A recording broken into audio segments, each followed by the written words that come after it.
Mesdames, messieurs, bonjour, bonsoir, bon appétit. C'est les papas du game, je suis Quigo et avec moi j'ai Mich Mich. Salut tout le monde. Et aujourd'hui on va vous parler de portage et remake en l'honneur de la sortie donc, de Resident Evil 4, ou plutôt du remake de Resident Evil 4, dont on a déjà parlé très rapidement à l'épisode précédent. Grosse nouveauté, je crois pas que t'es au courant, Mich Mich, mais alors j'ai fait la démo déjà, Ah non, effectivement, j'étais pas au courant. tout seul comme un grand, et je dois Félicitations. dire, merci, et je dois dire que ça m'a grave excité pour le jeu, et je l'ai acheté. Oh mon dieu, mais que t'arrive-t-il? Ouais, je sais. Alors, je l'ai pas encore commencé. J'attendais d'avoir un moment avec ma femme pour le faire ensemble au final, mais D'accord. avec pas avec elle seulement qui touche la manette. C'est prévu qu'on le fasse vraiment à deux, chacun un petit coup par-ci par-là. Ah bah c'est cool ça. Et franchement, il m'excite bien. Alors, je sais que c'est pas non plus le jeu d'horreur entre gros guillemets le plus horrifique. Mais voilà, c'est un beau petit pas en avant pour moi.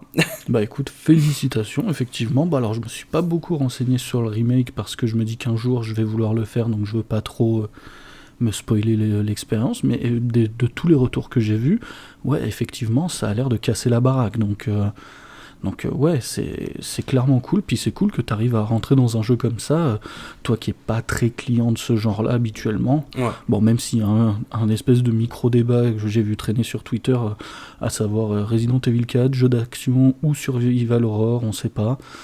Je... Ouais, ok, bah Resident Evil 4, c'est un Resident Evil, quoi. c'est ça. Bon, après, il est clairement plus action que horreur, hein. Oui, Et après, bon, pour avoir vu pas mal quand même de let's play d'autres jeux qui se disent horreur, c'est vrai que Resident Evil, c'est vraiment pas ce qui se fait de plus horrifique, pour garder le même adjectif qu'avant. Euh, je pense surtout simplement au fait que ce soit un jeu où t'as des armes déjà, donc t'as de quoi te défendre. On compte même plus sur le nombre, sur les doigts d'une main, le nombre de jeux où juste tu subis du début à la fin. c'est ça.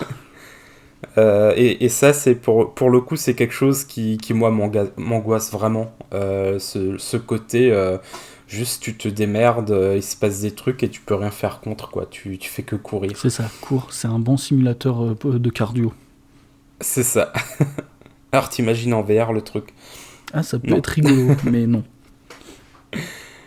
Bon, bah du coup, je te propose de commencer par parler de nos portages ou remakes préférés. Et pour le coup, je te laisse commencer.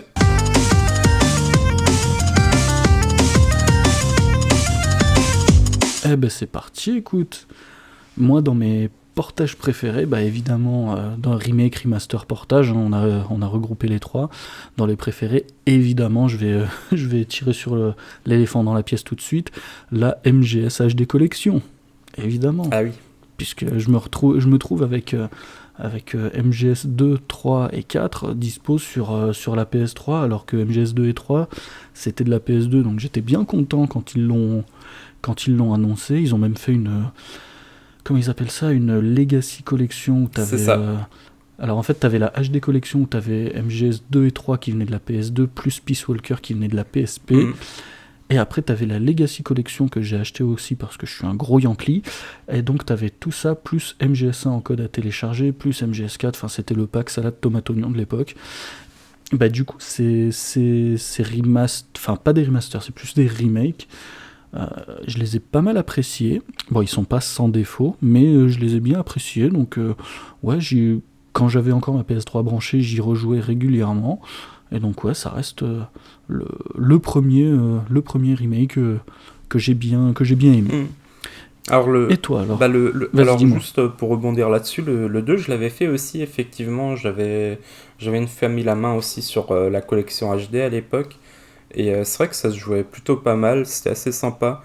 Euh, et j'ai l'impression quand même qu'on a quelques thèmes récurrents dans ce podcast entre les MGS et tous les autres jeux d'infiltration. Yakuza. Bizarrement, il y a des remakes de Yakuza aussi. Je m'en serais pas douté, Bah tiens, j'avais prévu de commencer par un autre jeu, mais pour le coup, parce que la transition elle est tellement belle, bah dans mes portages, ou plutôt remake préférés, là c'est effectivement du remake, on a Yakuza Kiwami 1 et 2, D'accord, oui. qui sont donc simplement des vrais remakes de Yakuza 1 et 2.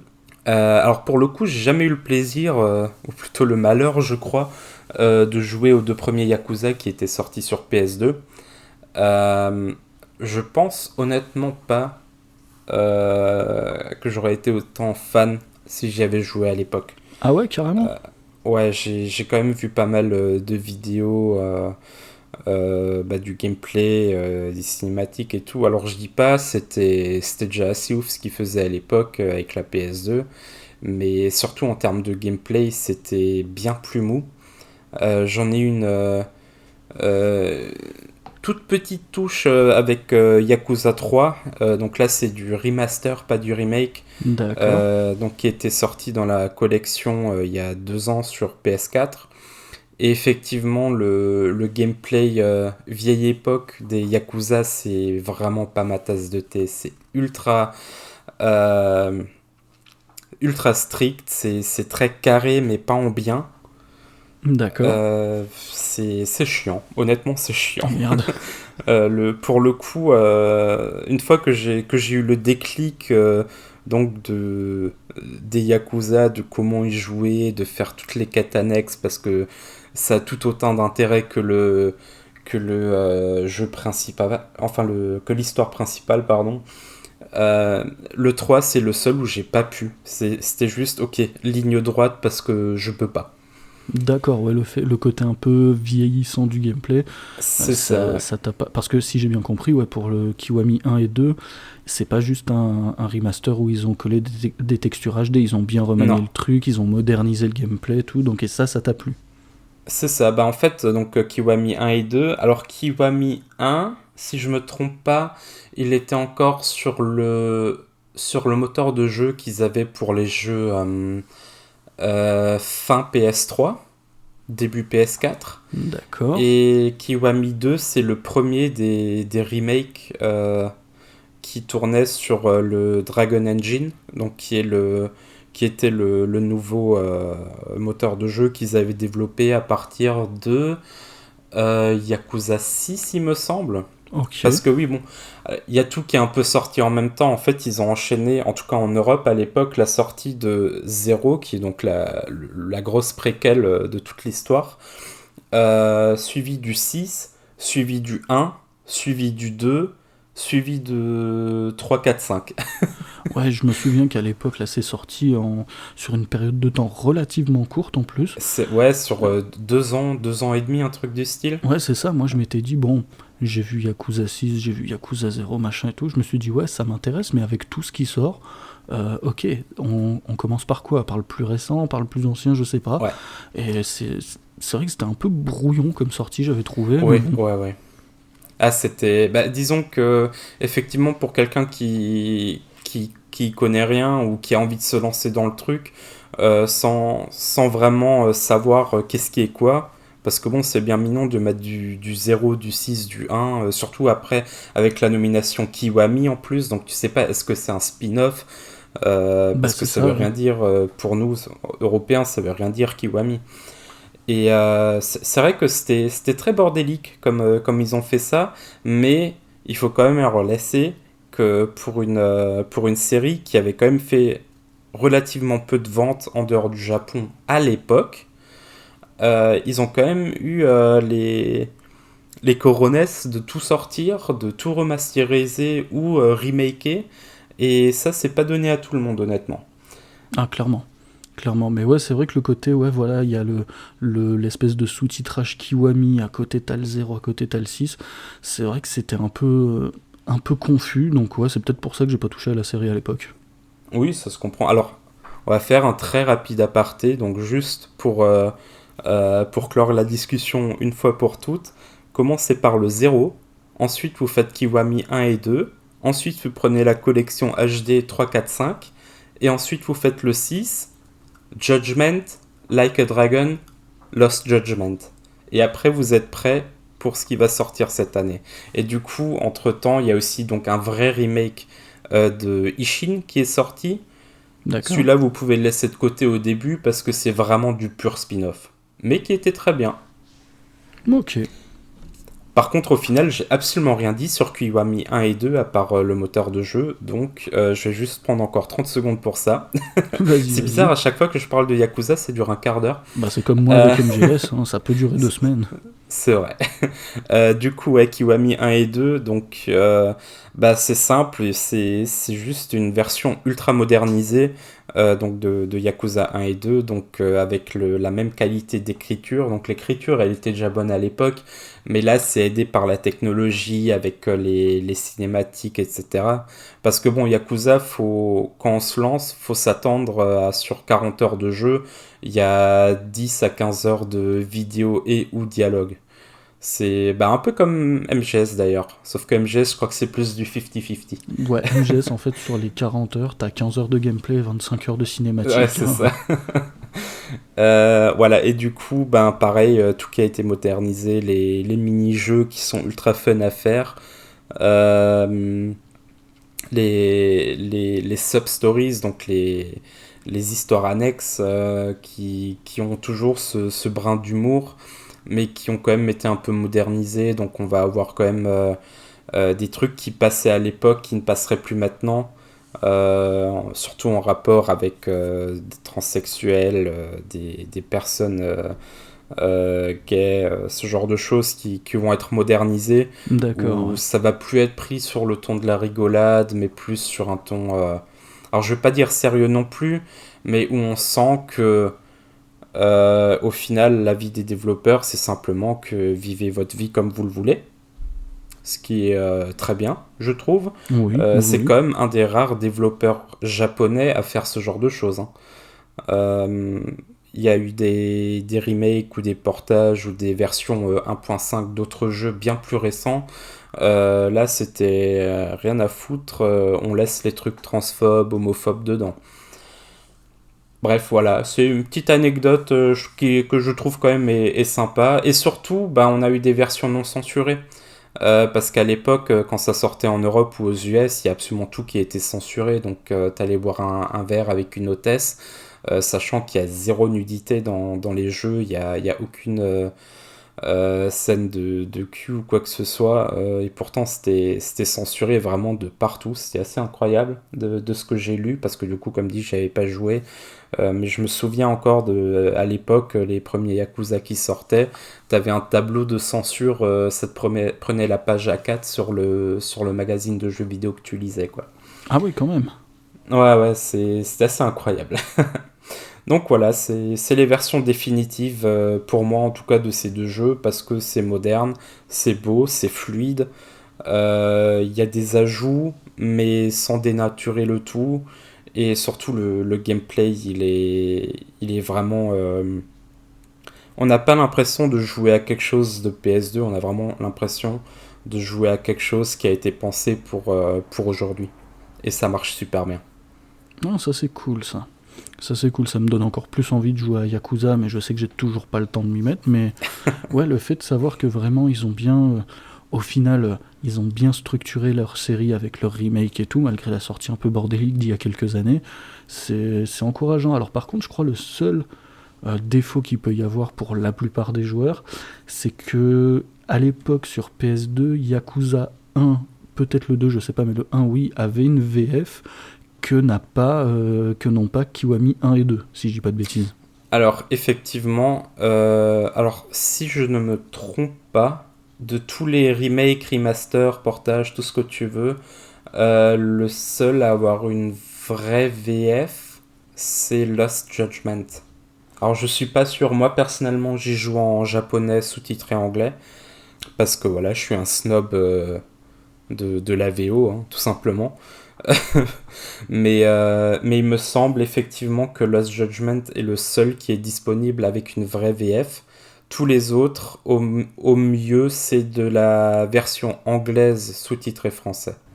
Alors, de mémoire, ouais, le seul, comment dire, le seul lien que j'ai eu avec cette série, moi, c'est sur Judgment. Pas Lost Judgment, mais vraiment Judgment Mhm. le premier. Qui est Et alors, excellent. ouais, très très bon jeu. J'ai pris un kiff monumental dessus. Et de mémoire, ouais, moi j'y jouais en japonais, sous-titré français. Donc t'avais du sous-titre français, mais effectivement t'avais pas de doublage français, ce qui est pas plus Mhm. mal, hein. Moi le doublage japonais ou anglais ça me va bien. Là j'avais pris le japonais parce que voilà c'était contextuel. Avec le sous-titrage français ça m'avait bien plu. Puis ouais le jeu c'était un bon délire. Ça m'avait bien occupé pendant l'été où il était sorti, je sais plus quand c'était. Et j'avais passé un très bon moment dessus là. Avec l'inspecteur Yagami si je dis pas de bêtises. C'est ça, ouais. Ah, Yagami. Alors pour le coup, c'est un peu dommage d'avoir déjà joué à Judgment parce que ça reste quand même, selon moi, un des meilleurs scénarios de toute la saga. Genre c'est quelque chose que je trouve qu'il vaut mieux se garder pour un peu plus tard.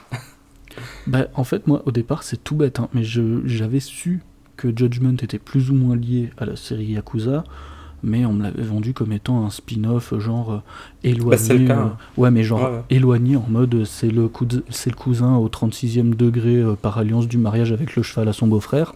Donc voilà, tu joues à ça, t'as pas trop de lien avec Yakuza. Et en fait, je me suis rendu compte à des moments que quand je suivais l'histoire, que ce soit l'histoire principale ou les histoires secondaires, bah des fois j'avais l'impression qu'ils essayaient d'appuyer sur des infos que genre en mode hé regarde ça c'est dans la série principale wink Ouais, wink ouais, ouais. mais ça c'est des infos je voyais qu'il y avait quelque chose qu'ils essayaient de me dire mais comme j'avais pas les infos j'étais là en mode ouais bah t'es marrant mais t'es marrant. En fait, c'est alors, sans vouloir spoiler maintenant, je vais vraiment le faire très high level, mais en gros, donc t'as vraiment la chronologie de tous les jeux. Donc Judgment se passe juste après Yakuza 6 et et en fait les petits indices à droite à gauche que ça va te donner sur la série principale, ça va vraiment être l'état actuel des différents clans Yakuza D'accord. dans Tokyo, parce que t'as... Bah, je vais pas en dire plus parce que sinon ça spoil vraiment vers où la série elle va, mais à ce moment-là c'est un peu le bordel. Ok, bah on va en rester là-dessus parce que c'est Ouais, vrai que on c'est va en déjà assez rester là. confus là-dessus. Mais bon, ouais, d'accord. Donc du coup, ouais, Yakuza Kiwami 1 et 2 comme tes premiers remakes, véritables remakes Voilà, aimés. Ok, bah alors moi du coup en numéro 2 on va changer complètement d'univers et de console, même si on va rester un petit peu Japon. Je vais... question évidemment pure rhétorique, connais-tu la série Pokémon? non, c'est quoi? Non, c'est quoi? Bof, Ça se mange? c'est un simulateur d'architecture. Euh, Trop bien. et en fait, ouais, voilà, donc Pokémon, t'as eu tous les jeux de la série canonique, là, avec les noms de couleurs, de pierres précieuses, de je sais plus quoi et tout. Et en fait, ils ont commencé à faire des remakes à partir de la, à partir de la GBA, en vrai, à partir de la Game Ouais. Boy Advance. Mais là, moi, ceux que j'ai retenus, c'est les remakes d'or et argent qui sont sortis, donc à savoir Hmm. Heart Gold et Soul Silver sur Ouais. Nintendo DS. J'y ai joué assez tard, vraiment après leur sortie, puisqu'au départ, moi, j'avais pas de Nintendo DS. Et en fait, bah, étant gros fan de Pokémon, je me suis dit, ah oui, c'est vrai qu'ils ont fait ça. J'avais fait presque tous les jeux de la série principale, mais j'avais pas fait ces remakes-là. Donc je me Mhm. suis dit, ah bah tiens, je vais tenter le coup. Et j'avais pris, alors je sais plus si c'était Hard Gold ou Soul Silver, mais ça change pas grand-chose. Et en fait, ça m'a ramené genre 10 ans en arrière ou 15 ans, je sais plus. C'était Mhm. genre, voilà, mon enfance, elle est là et elle est belle. C'est J'étais ça. content. J'étais trop Ah, content. alors, est-ce que t'allais aussi à l'université avec ton Pokéwalker pour entraîner ton Pokémon préféré en marchant? Non, j'ai pas eu ce plaisir.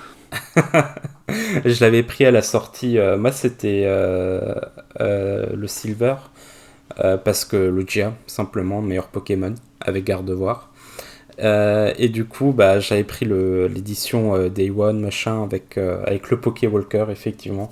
Je crois que je suis sorti 3 fois avec, et après, ça m'a saoulé de voir à chaque fois brancher le truc pour transférer le Pokémon nouveau dans le jeu, et ainsi de suite. Mais l'idée, elle était honnêtement bonne, je trouvais. Il y avait déjà un petit quelque chose. Ouais, dans le principe, ça pouvait être bon, mais peut-être que à l'époque, l'exécution était pas ouf. Quand tu vois maintenant ce qu'ils ont fait, genre avec Pokémon Go, avec machin et tout, là, qui sortent encore des accessoires. Et Pokémon Sleep, Ouais, voilà, bientôt. j'allais le dire. Ouais, tu vas pouvoir jouer à Pokémon en dormant. La révolution. Ouais, la révolution, c'est le dodo. Ouais, merci. Mais du coup, ouais, non, dans l'idée, c'était pas mal, mais vraiment, moi, le cœur du jeu, enfin, ouais, j'avais adoré tout ce qu'ils avaient refait. C'était tellement bien. J'avais dans ma tête les images des versions Game Boy Color de Mhm. Or Argent Cristal. Et là, quand je rejoue au truc, je disais, ah, mais oui, c'est vrai qu'il y a ça, comment ils l'ont fait dans le remake et tout. Et à chaque fois, en fait, je mangeais mandale sur mandale. C'était trop bien fait. Je crois pas avoir trouvé un défaut à ces remakes-là. Ouais, je suis bien d'accord avec toi. Pour moi, de toute façon, la deuxième génération, ça reste toujours la meilleure. Simplement parce que Johto est absolument magnifique comme région. Tout à fait. Euh, tout le côté, bon après c'est calqué sur toute la région de Kyoto, hein, avec tous les temples de partout, etc. Ouais. Mais c'était une telle avancée à l'époque déjà par rapport à la première génération avec le cycle de jour et de nuit, avec les évolutions impactées par l'amitié, etc. Donc t'avais vraiment plein de nouveautés mine de rien. Et je sais pas, il y avait un charme à ces jeux-là que c'est dommage parce que je l'ai jamais retrouvé par après dans un Pokémon. C'est vrai. Alors moi, j'avoue, je voue un véritable amour à la première génération de Pokémon parce que c'est par elle que j'ai découvert la série et tout. J'ai passé énormément de Oui. temps sur Pokémon Rouge, Pokémon Jaune, etc.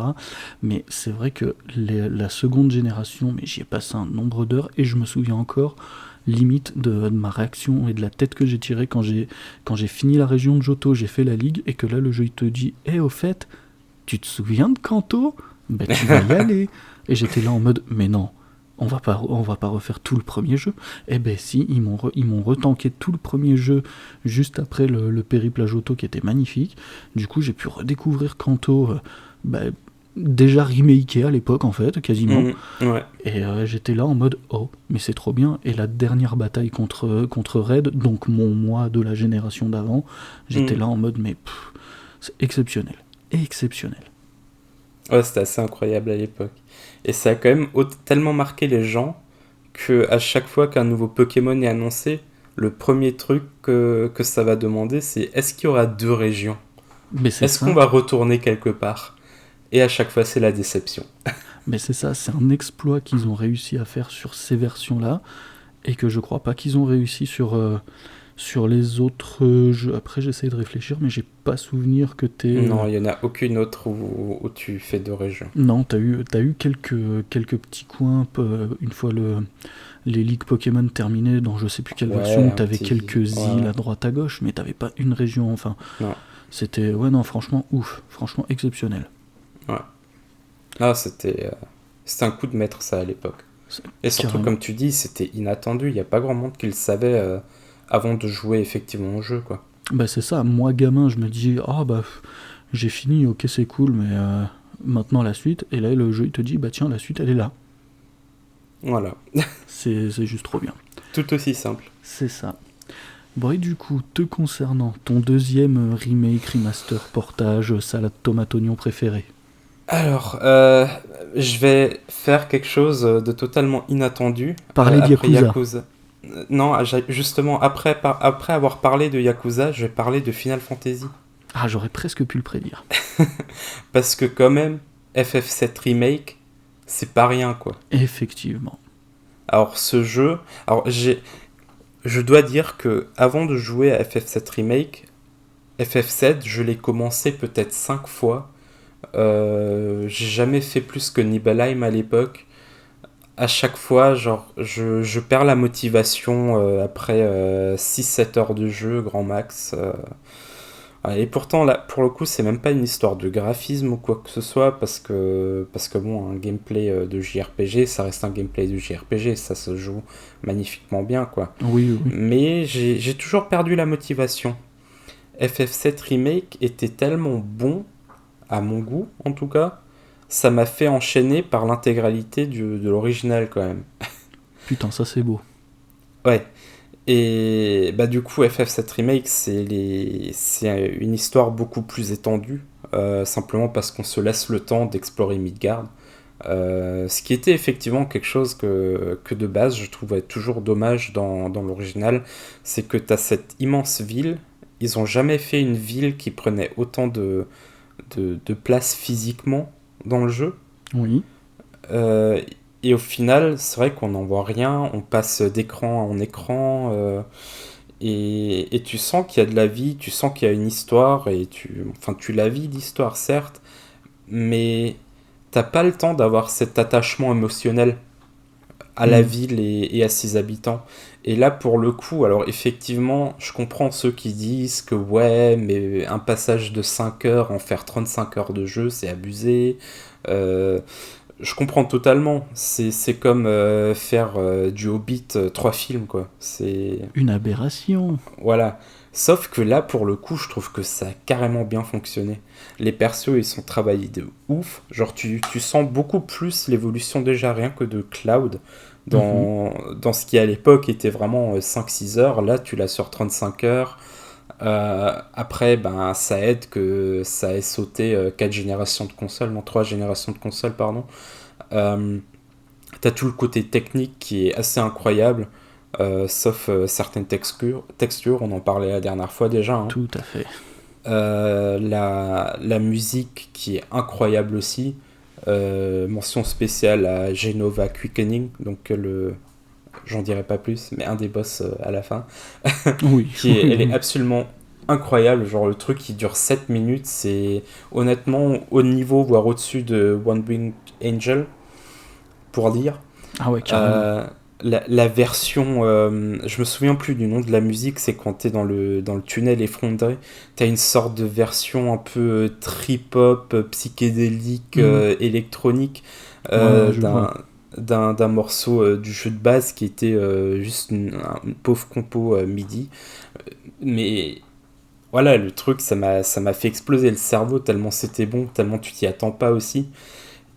Et le scénario, genre, là encore, ça divise comme pas possible, mais pour moi, c'était vraiment la partie la plus intéressante parce qu'ils ont eu ce courage de prendre quelque chose qui est adulé par tellement de monde et ils ont fait juste assez de changements pour te dire que, attention, c'est pas pareil. Il va se passer des trucs auxquels tu t'y attends pas. Et ça marche, mais trop bien. Mais exactement. Exactement. Perso, moi, je l'ai pas mis dans mes remakes préférés. Parce que, en fait, quand j'ai fait ma liste, je me suis douté qu'à un moment, t'allais le mettre dedans. Donc, je me Ah suis bon? dit, je veux pas faire redondant. Mais effectivement, tout ce que t'as dit est très vrai. Le fait de pouvoir vivre vraiment l'intensité, parfois même la lourdeur de la vie dans Midgard que t'avais pas forcément dans le jeu de base, puisque dans le jeu de base, ouais, t'explorais peut-être, allez, 30% de Midgard et après tu sortais, c'était au bout de 3 heures, 3-4 heures de jeu, t'étais là en mode ok, donc j'ai fait le tour de ça, je sens qu'il y a quelque chose derrière mais je l'ai pas vu. Là, le remake, il essaye de t'en montrer plus. Je crois pas qu'il te montre totalement Midgard, ou alors j'ai des souvenirs un peu faussés parce que je l'ai pas Non, refait non, depuis. clairement pas, non. Mais tu sens, voilà, tu sens vraiment que le jeu, il te prend plus dans son, il te prend plus, il te fait plus un gros câlin en mode ouais, Midgard, viens voir dedans, que le jeu C'est ça. original le faisait pas forcément. Mm. Alors après, ouais, il y a beaucoup de choses qui divisent. Le fait que la durée de vie, elle ait été gonflée par moment, je l'entends tout à fait. Moi, c'est pas quelque chose qui m'a plus marqué que ça. Il y a peut-être eu un ou deux moments où je me suis dit bon les gars, vous tirez Ouais, un peu.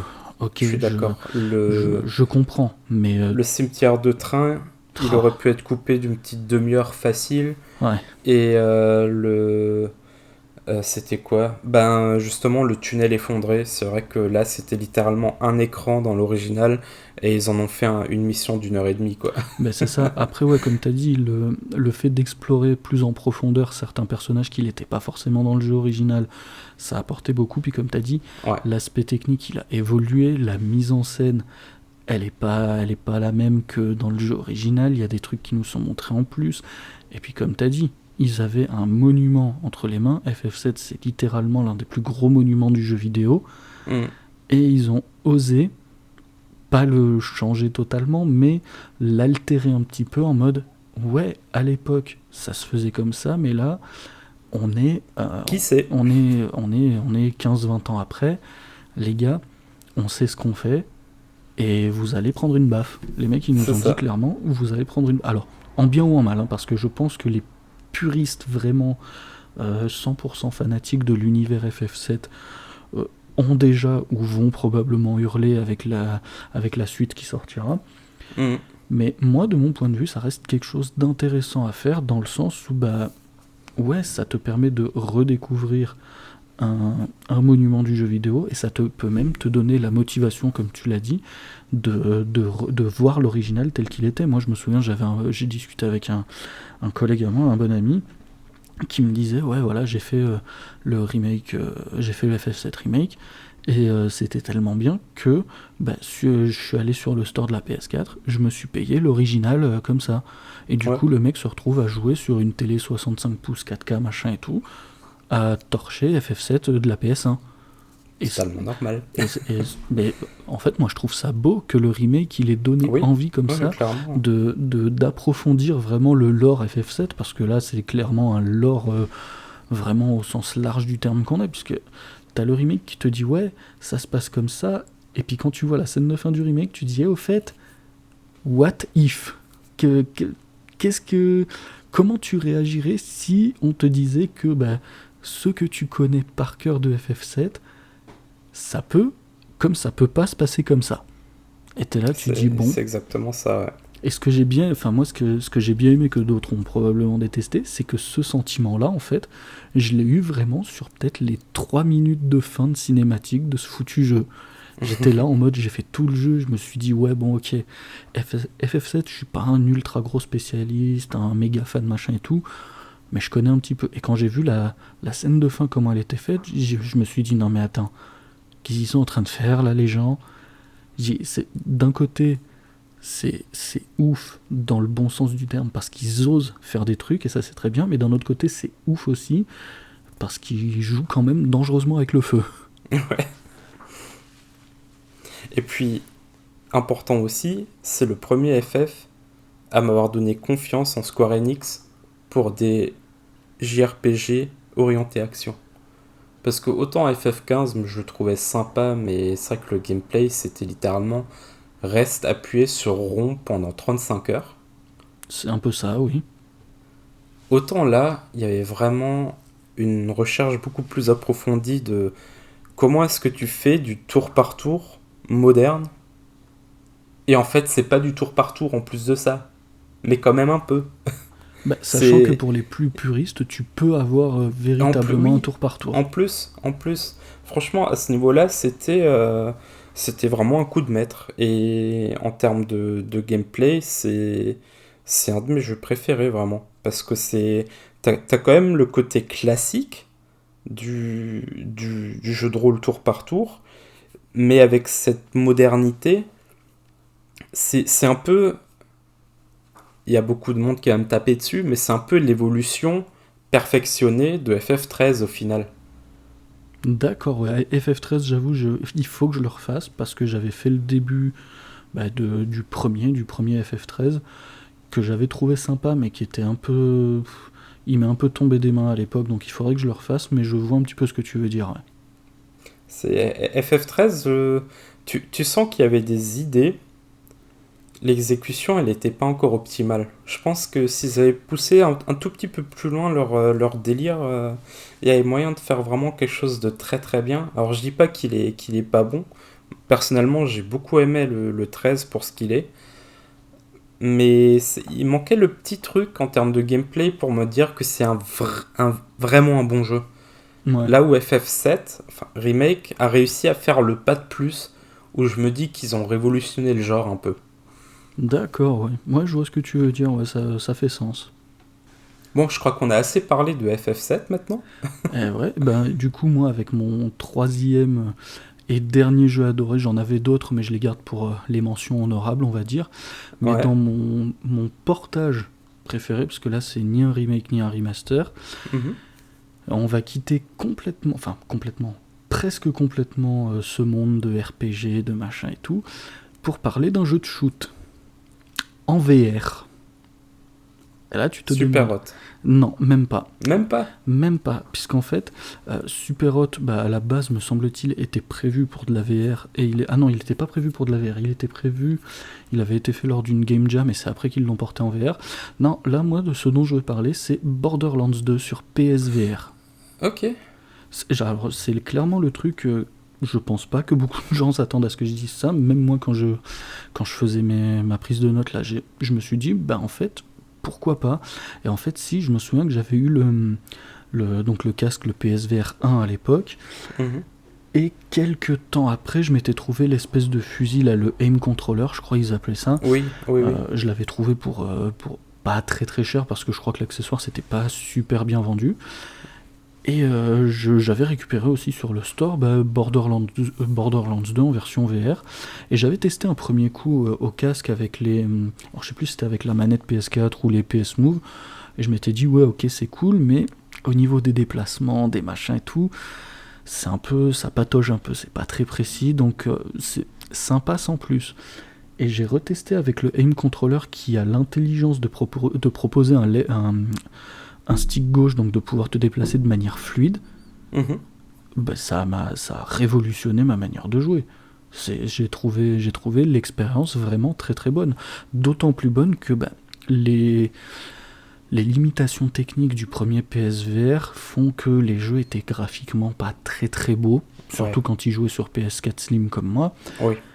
Mais là, le fait est que Borderlands, en fait, a ces choix techniques et cette direction artistique qui font que, franchement, en VR, ça passait bien. Il n'y avait pas de Oui. sensation de flou, les couleurs étaient bien là, bien flashy, les contours noirs bien prononcés rendaient très bien, le tout était vachement fluide.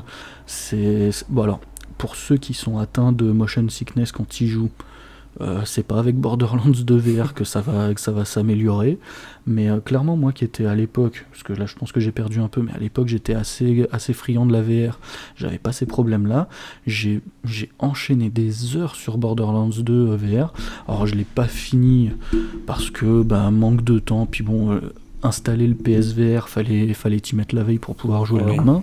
Ouais, c'était pas fun. Mais ça compte parmi mes expériences VR les plus mémorables. À côté de ça, j'ai Beat Saber et j'ai probablement Resident Evil 7, quoi. Ah ouais, le 7. Ah j'ai pas fait le 8 encore, et je suis pas prêt de le faire en VR non plus, mais le 7 en VR, ça a été une clacasse monumentale, que j'ai pas fini non plus parce que manque de temps, mais je me souviens de la scène d'introduction, là, quand t'es dans une espèce de forêt. Hmm. Enfin, moi je me souviens, il y avait des baraques en ruine, là, en bois, Ouais, ouais. et je me revois même, c'est complètement con, mais je me vois genre me pencher pour regarder par les fenêtres et tout, et là j'ai ma femme qui rentre dans le salon et qui me dit, mais bordel, qu'est-ce que t'es en train de foutre? C'est typiquement ce genre d'expérience que voilà, j'étais tellement à fond dans le truc que je me suis pas dit, ouais, je suis dans mon salon et tout. Non, non, j'étais dans la forêt en train de me balader, et puis voilà, puis Beat Saber, pareil. Beat Saber, je trouve c'est le bon jeu pour commencer les expériences VR parce que t'as pas à bouger. Et puis on te file 2 putains de sabres laser, donc déjà ça c'est la classe. Et en plus c'est du jeu musical où il y a une chier de musique qui sont vachement cool et ils ont rajouté des packs. Genre comment il s'appelle, t'as Linkin Park, t'as Green Day, enfin ils ont rajouté plein de trucs. Donc du coup comme jeu de rythme ça peut être sympa. Je l'ai fait tester à pas mal de gens qui sont pas très jeux vidéo, ils ont kiffé. Mais par contre sur d'autres expériences comme Resident ou Borderlands, je les mettrai pas dessus parce qu'ils vont être malades. Oui, c'est sûr. Mais bon, du coup, tout ça pour dire que Borderlands 2 VR, c'est une bonne claque. Ok. Pour le coup, j'ai jamais fait de FPS en VR.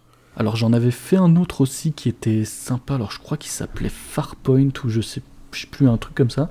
Oui, je crois que c'est ça, ouais. Et en fait, ma femme m'avait vu y jouer, en fait c'était tu dégommais des aliens dans l'espace et c'était fun. C'était fun. Moi, j'avais aussi le premier PSVR. Enfin, j'avais la version 2 avec le HDR pass-through dans le boîtier. D'accord. Donc, il te permettait de garder le casque branché et d'avoir quand même de l'HDR sur la télé. Mais D'accord. c'est vrai que je crois que j'y ai vraiment touché pendant peut-être 2 mois. Et après, il a pris la poussière. Parce que c'est vrai, comme tu dis, c'était ce côté de... Les branchements, ils étaient infernaux.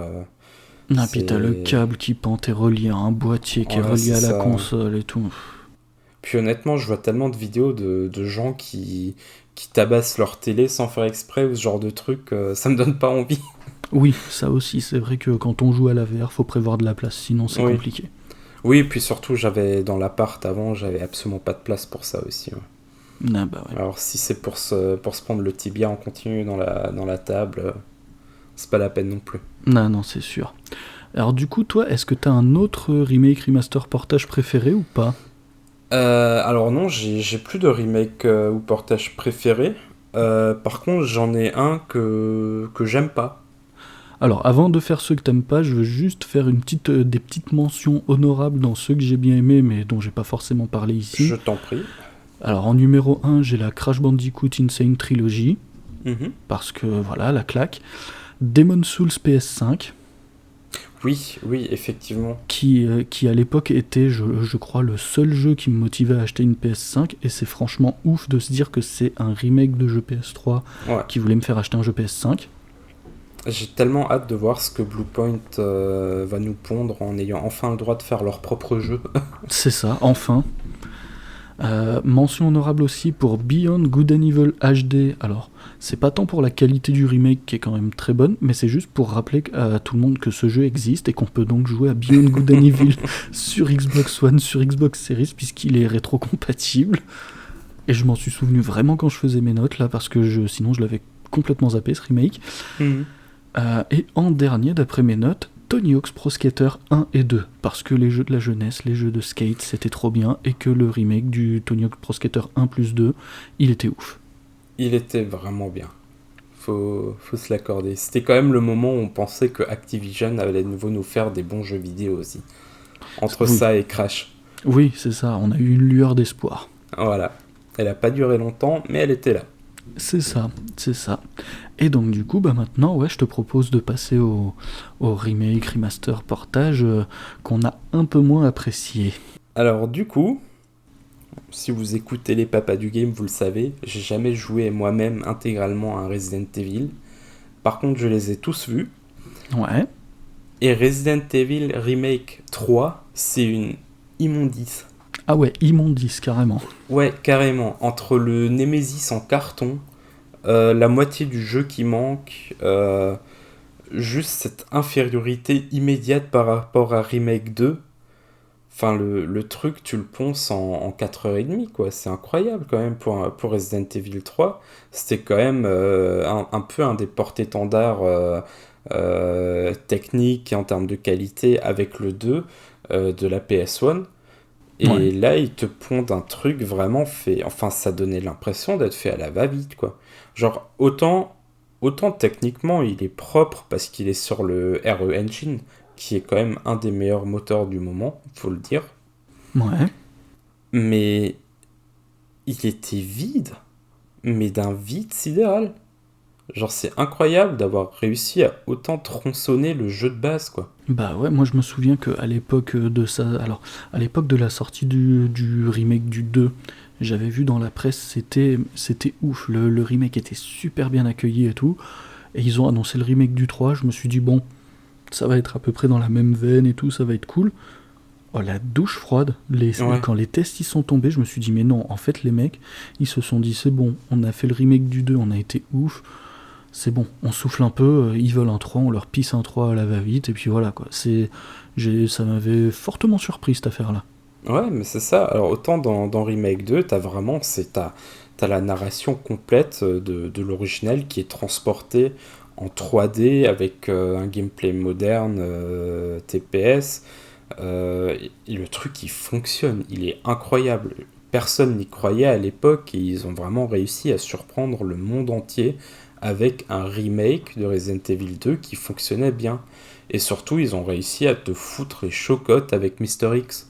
Bah Alors c'est que ça. là, t'as vraiment un truc, c'est littéralement la même formule. Ils auraient juste eu à faire exactement la même chose, mais non.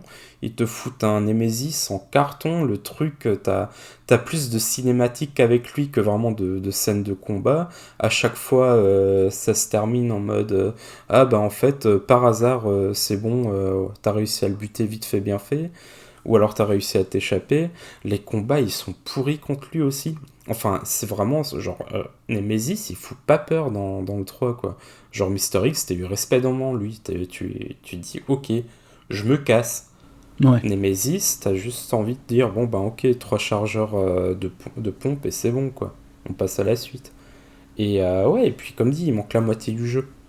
Ouais, ça, c'est C'est. vraiment ouf qu'ils aient tronçonné le truc comme ça. Alors, autant, on en revient à FF7, ok, il manque 90% du jeu pour FF7 Remake, mais par contre, t'as quand même du revie qui est quasiment égal à l'original, alors que là, c'est vraiment. J'ai vu des gens y jouer la première fois de leur vie, ils l'ont fini en 4h30. Tu Non, dis, il puis y a c'est quand même surtout un que souci. pour FF7 Remake, on avait été prévenu à l'avance. Les mecs, ils nous avaient dit, les Oui, gars, aussi, ouais. c'est qu'une première partie. Il n'y a pas tout. Ça C'est avait fait ça, ouais. gueuler à l'époque, mais au moins ils avaient été honnêtes là-dessus. Que là, RE3, ils nous ont dit, ouais, c'est bon, c'est le jeu, c'est le jeu.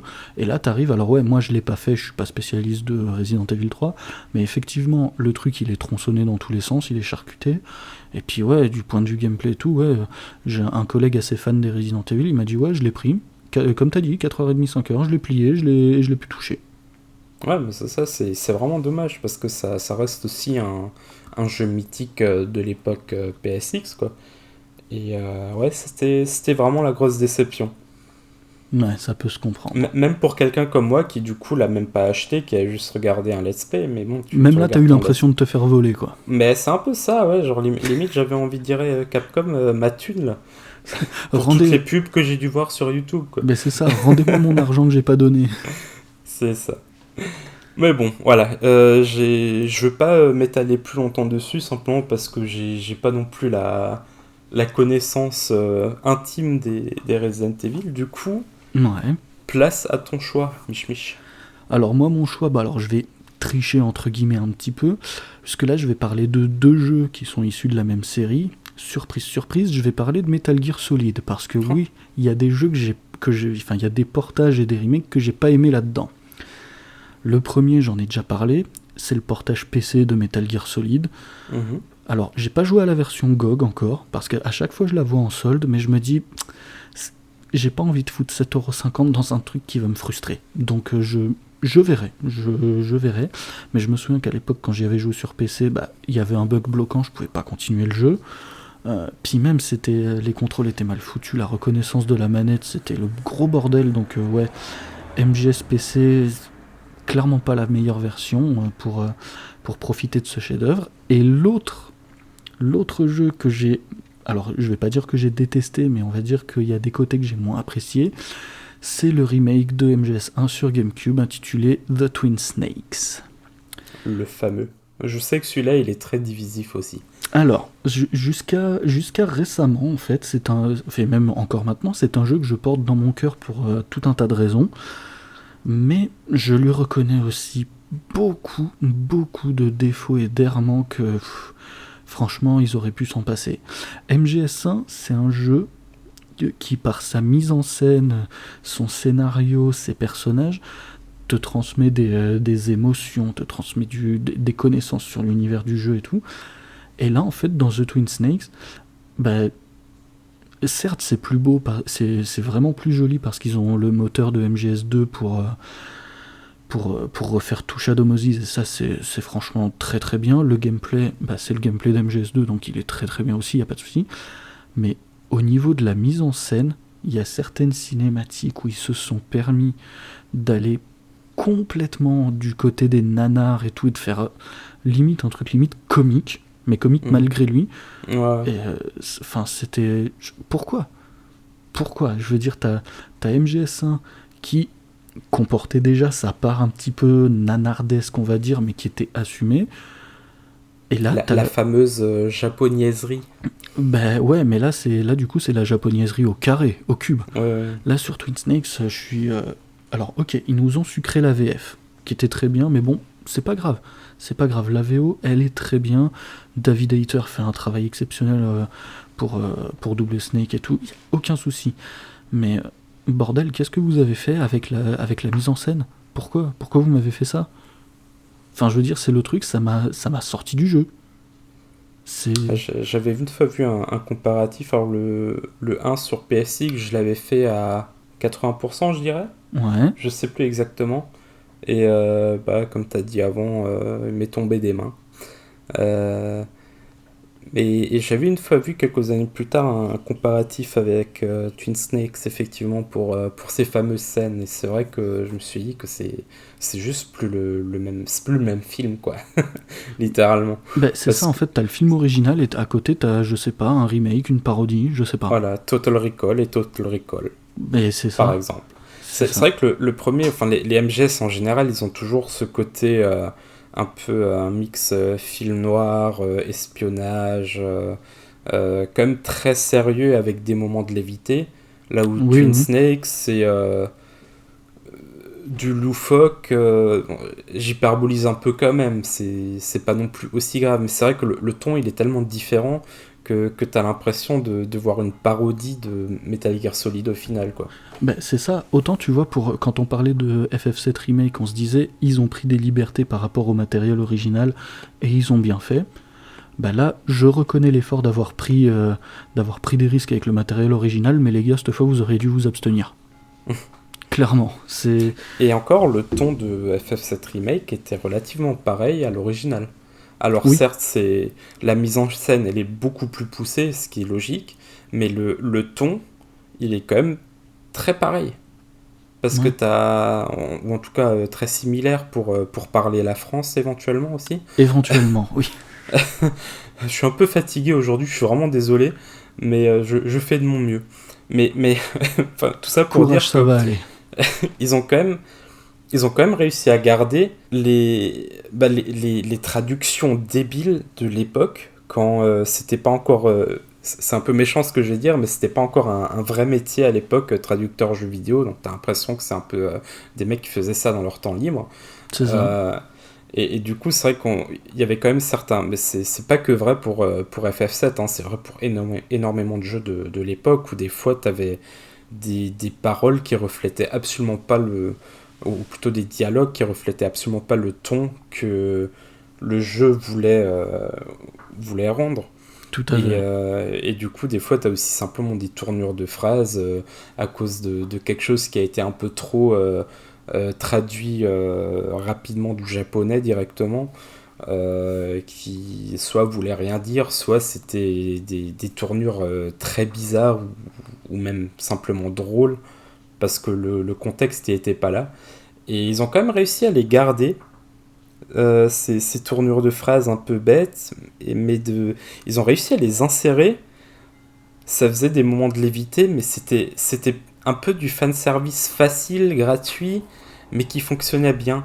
Ouais, c'était Ça limite du clin dénaturait d'œil, quoi. pas le... Ouais, c'est ça, ça dénaturait pas le jeu, parce que c'était déjà dans l'original. Et c'était plus vraiment le clin d'œil pour ceux qui ont joué à l'original, de dire, tiens, c'est drôle, c'était exactement pareil dans l'original, et à l'époque déjà, je me disais que ça avait aucun sens. Ah non, mais c'est ça. Alors que là, Metal Gear, c'est vrai qu'on est quand même sur un truc, le script il est en béton, enfin le scénario il est super bien foutu, et t'as quand même un certain ton dans le scénario, une certaine atmosphère, et Twin Snake, c'est juste plus ça. Mais c'est ça. Ils ont réussi quand même l'exploit de foirer cette mise en scène-là et cette espèce de retranscription de contexte, alors que dans le jeu original, je rappelle qu'à un moment, tu démarres un combat de boss par la phrase « Tu veux qu'on se tire l'oreille ?» Enfin, je veux C'est dire, vrai. le niveau stratosphérique de conneries qu'ils ont fait, c'est je pense qu'en fait, les mecs qui ont fait Twin Snakes, ils ont codé leur truc, et après, au moment de faire toutes les cinématiques, la mise en scène et tout, ils se sont fait des gros shots de LSD, ils se sont dit, tiens, qu'est-ce qui se passerait si on les transformait en ballerines? C'est ça. Ouais, C'est surtout hallucinant. que il y a tout le travail qui a été déjà fait avec l'original, quoi. Mais c'est C'est ça. pas comme... C'est quand même le seul jeu, à l'époque, qui avait une vraie mise en scène, quoi.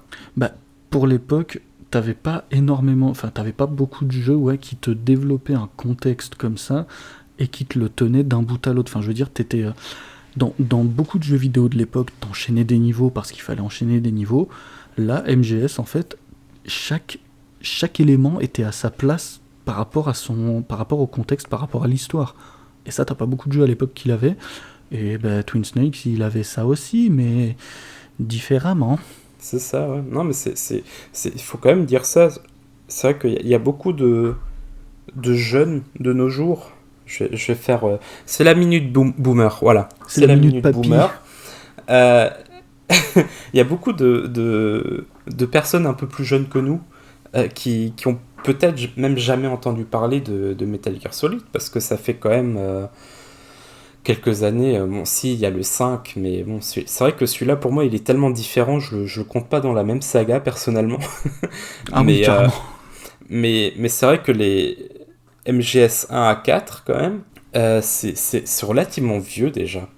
Ben Et ouais. je pense qu'il y a beaucoup de monde qui se rend pas compte que MGS1, à l'époque, alors c'est avec grand plaisir que vous me prouverez le contraire, mais de ce que moi je sache, à ce que moi je sache, comme dit, je suis fatigué, c'est quand même le tout premier jeu qui n'était pas un enchaînement de cinématiques à la... comment ça s'appelle, tu sais, les fameux jeux FMV de l'époque, Oh là oui, qui avait réussi à avoir ce feeling cinématographique sans pour autant sortir d'une phase de gameplay. c'est ça. Et ça, c'était ultra innovant à l'époque de se dire que qu'un jeu vidéo, alors certes, ça peut avoir une belle histoire, ça peut avoir une histoire complexe, poussée, aborder des thèmes psychologiques, philosophiques, tout ce que tu veux, c'est pas le premier à avoir fait ça, mais de le faire d'une manière aussi cinématographique sans pour autant utiliser que des cinématiques pour le faire, ça c'était innovant à l'époque. Carrément. Et le fait du coup de dénaturer ça avec Twin Snakes, c'est vraiment très très dommage.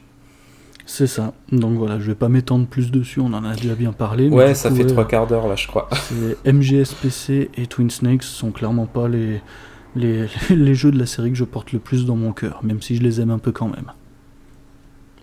Et alors du coup, toi, ton deuxième candidat pour les... ou ton premier, je ne sais plus, pour les remakes détestés, vas-y, Alors le dis-nous premier tout. c'était Resident Evil 3. Ah oui, putain, c'est vrai. Je suis Euh, fatigué moi aussi. Bah voilà. Le deuxième, honnêtement, j'en ai pas. Parce que, en fait, c'est tout bête. Généralement, si je joue à un remake ou à un portage, c'est que soit j'ai pas joué à l'original et je sais que c'est quelque chose que j'ai envie de faire, et du coup, je me renseigne pour voir si ça vaut le coup ou si je fais plutôt l'original. Soit j'y joue simplement pas parce que ça m'intéresse, mais en fait, j'ai déjà fait l'original. Voilà. Tout Je suis simplement. pas du genre à jouer 15 fois au même jeu. Du coup, ouais, j'ai pas énormément d'expérience avec les remakes. Et encore moins avec des remakes ou des portages que j'aime pas. Non, bah ça se tient, ça se tient. Voilà. Du coup, je te retourne la question.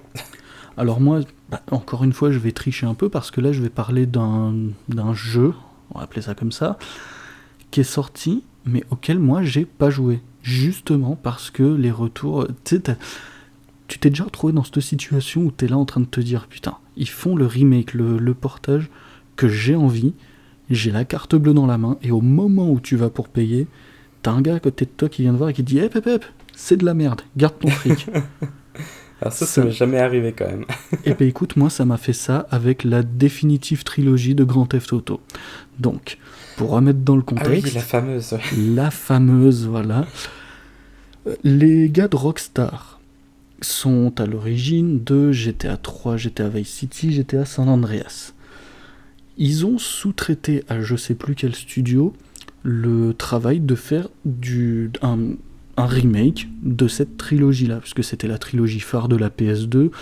Et bah Oui, c'est la d'ailleurs, Sainte Trinité, hein. bah c'est la Sainte Trinité. D'ailleurs, si je dis pas de bêtises, GTA San Andreas c'est le jeu PS2 le plus vendu de tous les temps. Donc ça pose quand même, voilà, c'est C'est pas, pas impossible. c'est, je pense que soit il est premier, soit il est vraiment pas très loin il est Ouais, pas très loin d'être premier. sûrement, ouais. Mm. Mais du coup voilà, GTA 3, GTA Vice City, GTA San Andreas, quasiment tout le monde connaît, quasiment tout le monde y a joué, même si presque personne les a finis. Et t'es là, tu te dis ouais chouette, il va y avoir un remake de ça. Et au moment où je vais pour payer, putain, je vois les vidéos qui sortent là-dessus. Et tu sais, tu connais cette sensation où tu souffles, t'es là en mode, T'as Déception économisé 2000. 40 €. 60. À 60 en plus, oui, c'est vrai. Dis-toi, moi au départ, j'étais chaud. Je voulais le prendre Ouais, ouais. sur Switch, je voulais le prendre sur PC. J'en avais rien à foutre de raquer 2 fois et tout, parce que c'était la trilogie, la Sainte Trinité, comme t'as dit. Et là, j'ai vu ce qui est sorti.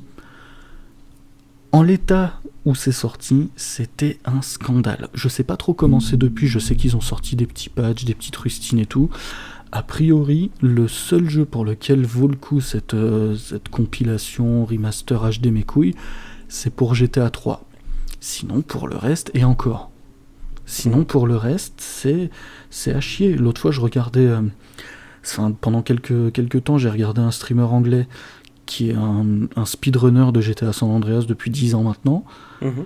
Et en fait, très souvent, il a la question sur son chat, alors la Definitive Trilogy, est-ce qu'ils ont rattrapé un peu le truc? Mais non, en fait, les mecs ont complètement abandonné le truc. Ils se sont dit, non, mais là, on va couper le respirateur, on va déclarer l'heure du décès. Et là où je trouve que ça devient criminel, c'est que le bruit court que cette mauvaise réception, ce mauvais résultat de cette définitive trilogie nous aura privé d'un remake de GTA 4, ce qui est déjà triste, mais aussi et surtout du premier Red Dead Redemption qui aurait potentiellement eu enfin une sortie PC. Ah, là, tu m'apprends quelque chose, et là, effectivement, je suis dégoûté. C'est Mais, vrai. alors, c'est à l'état de rumeur, hein, vraiment, Oui, je oui, sais bien pas sûr, si c'est ouais. fondé ou quoi, Alors, mais autant GTA 4, c'est vrai que j'ai aucune affinité avec ce jeu, mais autant Red Dead Redemption, c'était mon jeu de cœur de la PS3, quoi. bah voilà, moi autant GTA 4 j'ai beaucoup aimé. J'ai beaucoup aimé le côté un peu sombre, le côté nicobélique, machin et tout. Mais je me dis, le jeu, si je veux y jouer, il existe sur PC et je suis sûr que même s'il fonctionne pas bien, il y a des rustines pour le faire tourner, il n'y a pas de Oui, souci. bien sûr, hein. Et il y a de grandes chances qu'il soit rétro-compatible sur les consoles Xbox. Donc GTA 4, je me fais pas trop de soucis pour lui, tu veux y jouer, t'y arrives. Red Dead Redemption, tu peux y jouer en rétrocompatibilité sur Xbox, mais ça fait depuis qu'il est sorti que tous les joueurs le réclament sur PC. Ouais. Et là, en gros, de ce que j'ai compris, si la Definitive Trilogy avait eu le succès qui était prévu, bah on aurait eu ces deux jeux-là en remake, GTA 4 et Red Dead Redemption 1. Et là, tellement ça s'est chié dans la gueule, ils ont coupé le respirateur, ils ont éteint, ils ont dit allez c'est bon, vous foutez le camp, vous touchez pas à GTA 4, vous touchez pas à Red Dead, et puis tant pis. Bon, est-ce qu'il vaut mieux pas qu'il reste sur PS3 et 360 dans le bon état plutôt qu'une version totalement merdique sur PC au final? Ça, je suis bien d'accord, mais je veux dire, on en a parlé avant, il y a des remakes et des remasters qui sont sortis sur PC qui sont de très bonne qualité. Rien n'empêche Rockstar, avec les gilliards de pognon qu'ils ont, C'est d'aller vrai. voir un studio compétent et de leur dire hé les gars, on a ce petit jeu que peut-être vous connaissez qui s'appelle Red Dead Redemption. Faites-moi un remaster sur PS4, 5, Xbox One, Series mes couilles et sur PC, et on vous lâche un bon chèque. Le premier studio à peu près compétent qui accepte ça, mais c'est bon. Ça leur fait une visibilité en plus de ouf. Donc non, je suis vraiment chafouin de tout ce scandale de cette GTA Definitive Trilogy. Ouais. Bon, après, il paraît que l'état du code de Red Dead Redemption est assez lamentable. Oh, ça euh, m'étonne pas. Parce que je crois qu'à l'époque, il parlait déjà de le sortir genre 2 ans plus tard sur PC, un truc du style, mais un peu comme ce qu'ils avaient fait pour le 2, hein. Oui. Et, et il me semblait avoir lu pas mal de rumeurs, genre assez de rumeurs en même temps et sur plusieurs mois, euh, où tu penses qu'effectivement ça pourrait peut-être être vrai, qui disait que l'état du code il était tellement lamentable qu'ils étaient même pas sûrs de pourquoi est-ce que le jeu fonctionnait dans l'état déjà sur les consoles. Ça c'est beau quand ça en arrive à ce niveau-là, Ouais, franchement c'est de l'art. ouais, c'est du lourd. Mais ouais, du coup, à voir. C'est vrai que devoir le refaire du début. Alors, ce que je voudrais surtout pas, c'est le même moteur, surtout en termes de gameplay, que Red Dead Redemption 2. Parce que là, il n'y a jamais eu un jeu où j'ai tellement vite décroché que celui-là. Bah, Red Dead Redemption 2 c'était particulier parce que c'était un jeu magnifique, c'était un très bon jeu contemplatif, mais en fait les 5 premières heures de jeu quand il t'expliquait toutes les possibilités que t'avais à la manette, mais en fait non, ta manette avait jamais assez de boutons, même un clavier d'ordi a jamais assez de boutons pour Ouais, faire c'est tout ce qu'il ça. voulait. Et c'est un peu dommage, mais bon, moi, ça reste un jeu que j'ai beaucoup apprécié. Ben, en fait, j'ai lâché quand j'ai tué un facteur 3 fois de suite sans le vouloir, alors que je voulais juste récupérer une lettre ou un truc du style. Je sais plus ce que c'était exactement. Mais genre la combinaison de touches, juste pour parler à un gars, mais c'était n'importe quoi.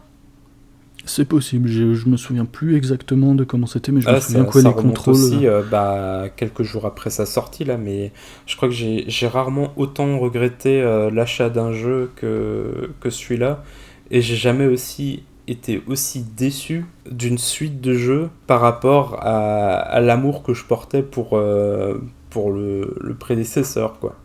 Ah bah ouais, non mais ça se comprend. Ça se comprend. Parlons de portage dégueulasse, euh, j'ai vu des photos très drôles de Last of Us sur PC qui est sorti hier. Alors oui, je voulais en parler aussi, j'ai hésité à me le mettre dans l'actu marquante, mais au final j'ai pris autre chose. Comment c'est possible? Je crois que c'est la première fois qu'un jeu PlayStation Studio Ouais, arrive dans cet état sur ouais. PC. J'ai pas vu les images, j'ai eu juste quelques retours de gens sur Twitter ou sur d'autres Ils réseaux ont, avec qui j'ai un peu échangé. Euh, ils les ont mecs, totalement chié les shaders, apparemment, un truc assez incroyable. J'ai quand même vu une photo où t'avais la vue fil de fer dans le niveau, quoi. non mais c'est, enfin, C'est y a assez une équipe incroyable. QA, il y a une équipe test dans leur bordel ou comment ça se passe? Bah, ils sont tous en train de bosser sur le Last of Us multijoueur, peut-être. Ouais mais non, Si ça se trouve, il est tellement bien qu'ils en ont oublié de tester la sortie PC. ouais non mais là quand même ça atteint un sommet aussi, ça Ouais, c'est. ça c'est ouf de se dire qu'ils sont capables de sortir ça dans cet état-là, surtout après avoir dit qu'ils vont se laisser 2 mois de plus parce que, soi-disant, ils s'attendaient pas à ce que la série soit aussi bien accueillie. Du coup, ils veulent être certains de donner le meilleur produit possible aux joueurs PC. Enfin, Eh tout ça pour ben, nous sortir ça, quoi. Genre, ils ont déjà déplacé de 2 mois la sortie initiale. ah bah Non, ouais, d'ailleurs, même plus. tu parles d'un bon moyen de chier dans la colle. Ouais, la série Amazon The Last of Us, elle a eu HBO. des HBO, pardon, ouais, Oui. pardon, HBO. Elle a eu d'excellents retours. Bon, je l'ai toujours pas vu, mais je vais m'y Elle est mettre. incroyablement bonne. Ouais, voilà. J'insiste que tu la regardes. Ah oui, non, mais je vais la regarder. C'est juste qu'il faut que je trouve quand. Mais ouais, non, la série, elle a des très bons retours. Les jeux précédents, bah, ils ont des bons retours. Alors, soit on aime, soit on déteste, mais globalement, ils sont assez appréciés. Et Mhm. puis là, ils sont là en mode, hé les gars, on a un portage PC du remake du premier qui avait déjà été remaké avant. Vous allez voir, ça va être une tuerie. Et puis là, voilà, on te chie dans la colle. Ok, Ouais. bravo les gars. Voilà, pour le coup, j'ai juste vu quelques images, donc je pourrais pas en dire plus. Ah ben moi, tu vois, j'ai pu en parler alors que j'ai même pas vu les images parce que les gens commencent à gueuler. Je trouve ça quand même exceptionnel et dommage d'en arriver à ça Ouais. avec un gros dossier du moment, quoi. Et alors, du coup, si on parlait d'espoir plus ou moins fou, quel remake, remaster ou portage tu voudrais voir arriver, mon cher Quigo? Alors, moi, j'en ai deux. Et une fois de plus, je vais faire dans l'originalité. Il s'agit de deux JRPG, ou Oui. plutôt de un JRPG et d'une série de JRPG. Ah, carrément. Alors, j'ai commencé par le premier, le jeu seul. Il s'agit de Skies of Arcadia. Je sais pas si ça te dit quelque chose. Alors, ça me parle, j'y ai pas joué, mais me semble-t-il que j'ai vu que c'est en rumeur. C'est Ah en bon? rumeur. C'est en rumeur. Ah bah, tu m'apprends quelque chose du coup. Alors, c'est tout récent, ça date d'hier ou d'aujourd'hui. Je vais vérifier en parallèle, mais il me Ah ouais? semble. Alors, attends, je vérifie en direct. Hein, là, Bon bah j'ai choisi le bon sujet. Bon alors je vais en parler un petit peu pendant que tu fais tes recherches. Du coup, Skies of Arcadia, c'est un JRPG sorti début des années 2000 sur Dreamcast, la D'accord, bonne oui. époque où Sega faisait encore des consoles, hein, Ouais. et qui a déjà eu un portage un peu plus tard sur GameCube, effectivement. Donc en plus, ils l'ont déjà porté. Dedans, on joue un pirate de l'air, parce que c'est pas assez fun d'être un pirate sur mer, non, là c'est dans l'air. Et honnêtement, j'en sais pas beaucoup plus, à part que Il paraît que le scénario est absolument ouf. Tu te D'accord. tapes genre le plus gros twist de l'histoire du JRPG après genre 30-40 heures de jeu et d'un coup ça part dans tous les sens. J'en sais pas plus, mais moi ce genre de commentaires sur un jeu, ça m'interpelle énormément et du coup j'aimerais bien le faire un jour. Donc j'espère éventuellement avoir droit un jour à un fameux portage, voire remake. Et D'accord. du coup, le deuxième, ou plutôt la série, donc c'est Shadow Hearts, une trilogie sur PS2, qui est en plus la suite d'un jeu sur PS1 qui s'appelle Koudelka, il me semble. Alors c'est de l'horreur Lovecraftien, mais sous forme de jeu de rôle japonais. Et c'est un peu le mélange parfait pour moi parce que j'adore l'horreur cosmique à la Lovecraft, j'adore le JRPG, j'ai entendu que de bonnes choses dessus. D'ailleurs, il me semble que le réalisateur des Shadow Hearts est en train de sortir un nouveau jeu sur Kickstarter ou un truc de style, donc il va falloir que je m'intéresse à ça aussi. Mais voilà, du Lovecraft, du JRPG, je prends. Et j'ai bien vu que je suis pas le seul à espérer un éventuel remake ou portage aussi de Shadow Hearts, tout autant que Skies of Arcadia. C'est un peu aussi les titres qu'on voit le plus quand ça parle de remake ou portage qu'on aimerait bien voir. Et c'est vrai que ça apparaît tellement souvent, ça m'interpelle, je regarde un peu. Et à chaque fois, je me dis, c'est vrai que ces deux jeux, ou plutôt cette série et ce jeu, ça me semble être exactement ce que j'aime. Donc, allons-y. Faites, chers développeurs. Ouais, et du coup, bah. Ah bah oui, carrément. Et du coup, j'en profite, ouais, je viens de trouver l'info sur mon tel, ça date Ok. d'il y a 2 jours à peu près. L'information provient d'un certain Nick Baker à l'occasion d'un podcast qui, je crois, s'appelle The Xbox Era Podcast, dans lequel il explique que Insider Gaming est tombé sur une image d'un remaster de Skies of Arcadia. C'est pas encore, Hmm, la légitimité n'est pas encore oui, surtout confirmée à 100%, de la part d'Insider mais Gaming, mais d'accord. ouais, voilà, enfin c'est une rumeur qui se veut insistante. Ça fait quelques temps que ça parle gentiment, donc ouais, c'est c'est possiblement en train de se faire, Ok. wait and Bon, see, bah, je comme me on dit. laisserai peut-être agréablement surprendre bientôt. Bah écoute, c'est tout le mal que je te souhaite. Et du coup, je vais te laisser la parole pour tes portages ou remakes espérés. Eh ben écoute, moi aussi, ils sont au nombre de deux. On va commencer par le très très original, hein, évidemment, ça va parler MGS.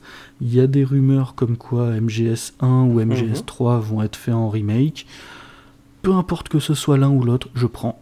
À la limite, faites-moi les deux, comme ça il n'y a pas de jaloux. Je suis très content, mais voilà, Metal Gear Solid, je vais pas encore m'étendre 20 ans dessus. Metal Gear Solid en remake, quel que soit ce que c'est, sauf si c'est The Twin Snakes, je Alors prends. pour le coup, j'ai aussi une petite news à ce niveau-là. Oh, Alors, pareil, hein, ça reste de la rumeur de rumeur, mais a priori, il s'agirait de Metal Gear Solid 3, d'accord. et a priori, il aurait déjà été déplacé un peu plus loin dans le futur pour je ne sais quelle raison. D'accord, non, bah écoute, MGS3, oui, très bien. Moi, ça me va à la perfection.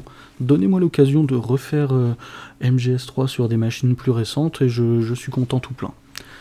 Là où je vais être un peu plus original, je vais parler de la série Crash Bandicoot. Mais alors là, du coup, ils m'ont refait les jeux, la trilogie, la Sainte Trinité PS1. Ok, ils l'ont très bien faite. Ils m'ont refait Crash Team Racing, ils l'ont très très bien fait aussi. Même ma belle-fille, elle y joue, elle s'éclate dessus. On passe vraiment des très très bons moments sur Crash Team Racing. Et du coup, je me dis que bah, la prochaine étape pour eux, bah, c'est un jeu de la série Crash qui était franchement super fun à jouer à plusieurs sur PS1. C'est Crash Crash Bash. Bash, exactement. Ah, comment j'ai spoilé. Ah là là. C'est pas ce qui va sortir prochainement là. Alors je sais pas. Si c'est le cas, je suis complètement passé au travers de l'info. Non, mais je rigole même pas, hein. Il y a un jeu qui me semble Alors, être oui, non, Crash c'est pas. Bash. Alors, je crois que je vois ce que c'est. C'est pas Crash Bash, c'est. Alors, je crois que c'est un espèce de MOBA qu'ils ont voulu faire. Ah ouais? Attends, je vérifie. Ouais, c'est ça. Toi, tu parles de Crash Team Rumble. Oui, c'est ça, c'est un MOBA? Bah, moi, de ce que je vois là, voilà. Description de Google, Crash Team Rumble est un futur jeu vidéo d'arène de combat en ligne multijoueur développé par Toys for Bob. Ah ouais, ah j'ai totalement rien compris au trailer, moi, Alors, en non, mais fait. sur le coup, tu vois, moi, j'avais pas vu de trailer, j'ai vu juste quelques images et j'ai vu Crash Team Rumble. Je me suis dit, ah tiens, est-ce que il serait pas en train de me remaker, remanier Crash Bash un petit peu?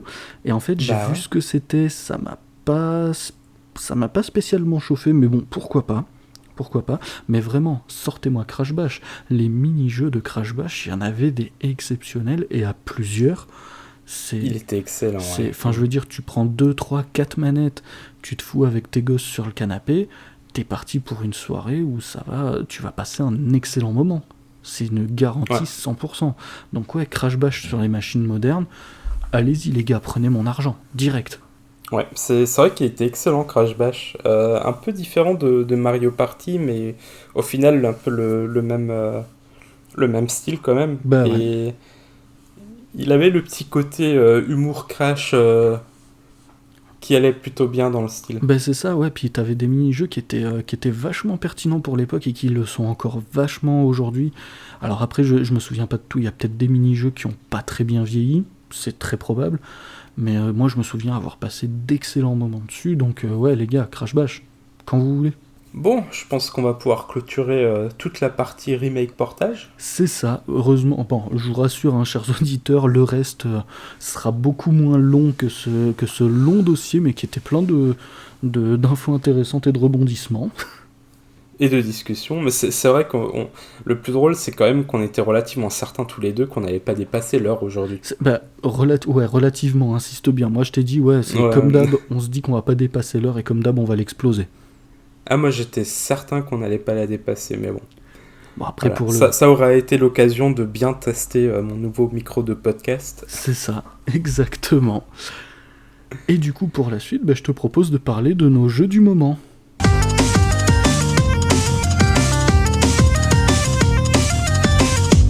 Ben moi, mon jeu du moment, c'est assez simple, c'est Octopath Traveler 2. D'accord, oui.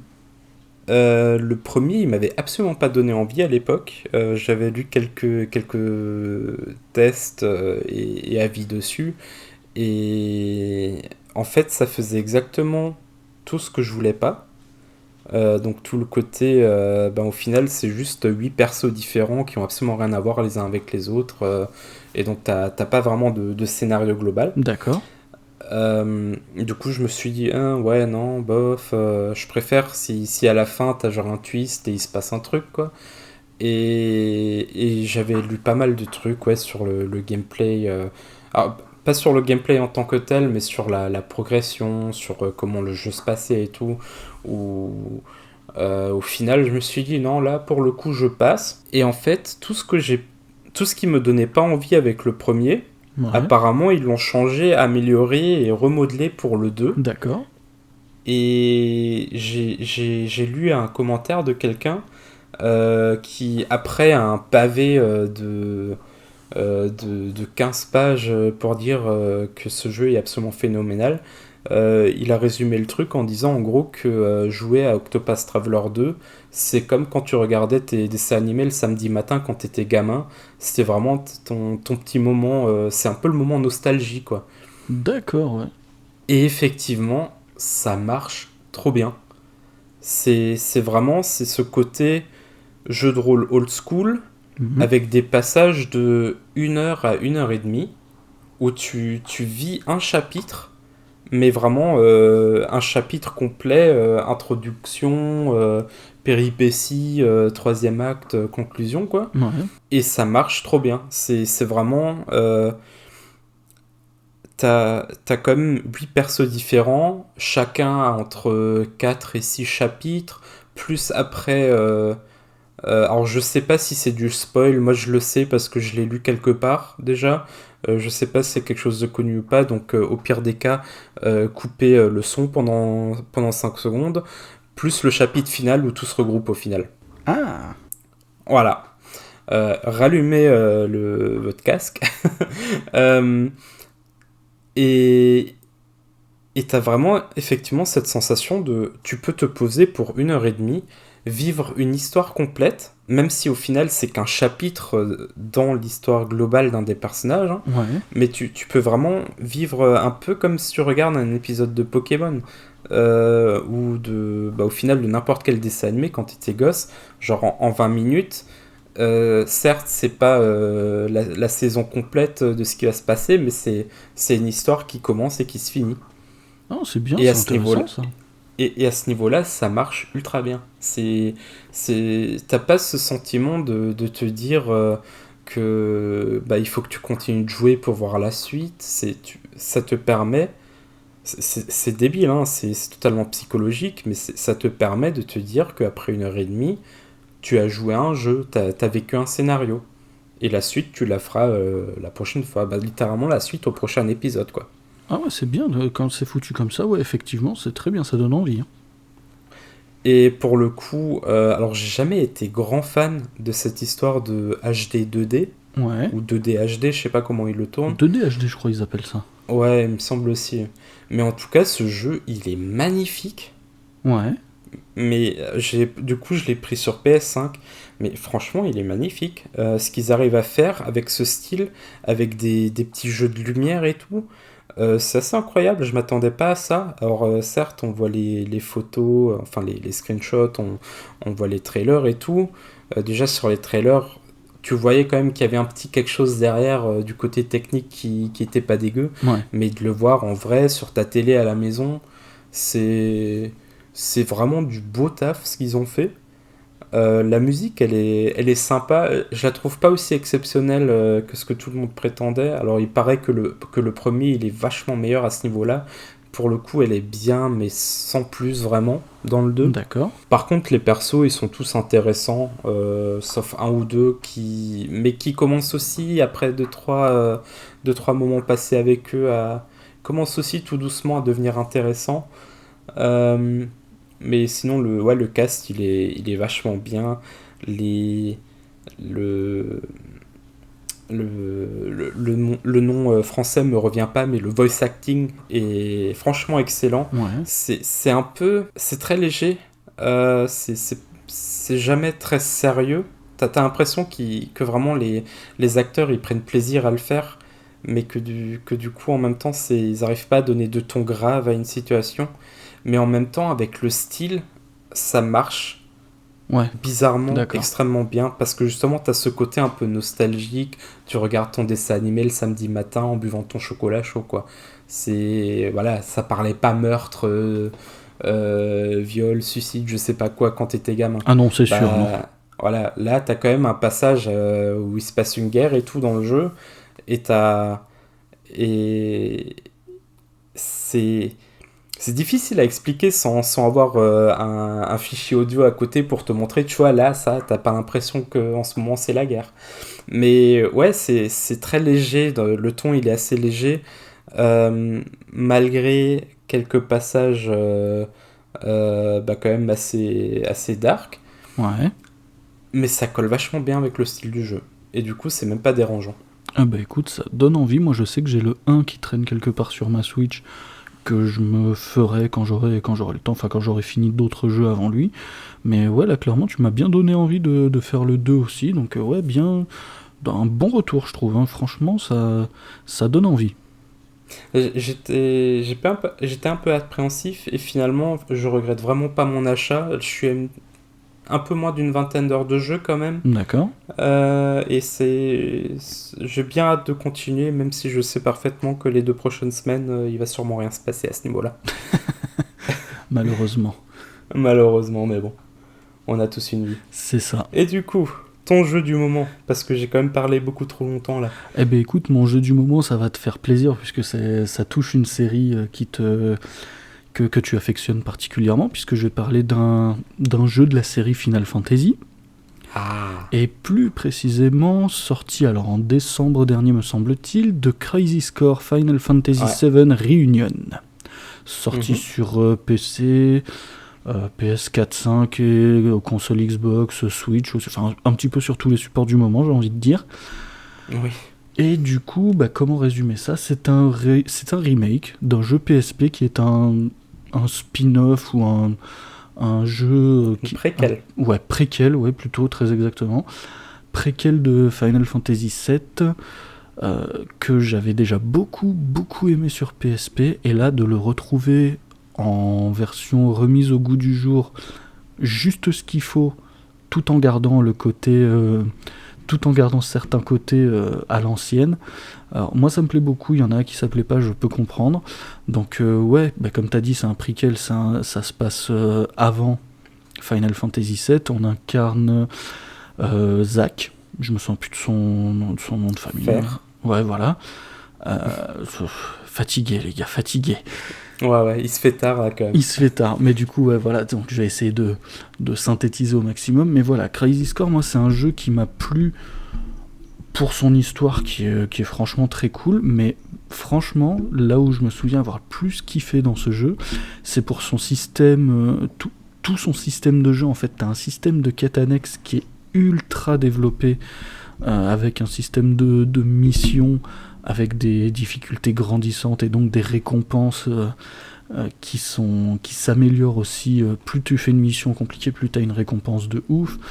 T'as un système avec les matérias, les fusions, les machins, la maîtrise des matérias qui était déjà très pertinent à l'époque et qui est toujours aussi efficace à l'heure actuelle. La bande son, elle a été retravaillée sur certains morceaux et c'est franchement super chouette. Enfin, je veux dire, elle est magnifique. À certains moments, moi, je revivais ce que j'ai vécu en jouant au jeu PSP, et à partir du moment où la musique elle démarre, j'étais là en mode « Oh, les gars, vous m'avez touché, c'est bon. » C'est bon. Ouais, tout de suite les larmes de crocodile. Franchement, pas loin. Alors après, à contrario, tu sens que c'est un jeu à la base qui est un jeu PSP. T'as souvent des écrans de chargement, t'as des missions qui sont quand même très très courtes. Je me dis que pour les petites sessions où, par exemple sur Switch ou potentiellement sur Steam Deck, c'est un très très bon candidat, comme ça l'a été sur PSP d'ailleurs. Hein. Je pense qu'à la base, le jeu était prévu pour des petites sessions, on va dire de 30-40 minutes. Hein. C'était pas spécialement prévu pour que tu passes 4 heures d'affilée dessus. Alors tu pouvais si tu voulais, mais le fait est que le jeu est assez répétitif. T'arrives dans une zone, t'as des coffres, un combat, paf, t'as gagné ta mission, tu fais une nouvelle mission, machin. Et là où je trouve le truc assez rigolo et un peu bancal, mais ça a l'air d'être complètement assumé, c'est qu'en fait, en faisant des missions annexes, tu vas déverrouiller d'autres missions annexes, en parlant à des PNJ, tu vas déverrouiller parfois des missions annexes et tout, ce qui fait qu'à un moment, en fait, tu vas engranger de l'expérience, des équipements, des matérias qui vont être exceptionnellement forts, et du coup, quand tu vas te dire « Ah bah tiens, je vais retourner sur la quête principale, histoire d'avancer un peu », tu vas tomber sur une cinématique où t'as un boss incroyable, t'es là en mode « Oh mon dieu, je sais pas comment je vais le battre », et en fait tu vas lui mettre 3 pichenettes et il va être KO. C'est vrai que ça c'était assez drôle dans ce jeu-là. Et c'est toujours le cas dans la version Reunion là. Donc non, franchement c'est un jeu, je prends mon kiff dessus parce que je savais à quoi je m'attendais. Je voulais retrouver peu ou prou la version PSP en version...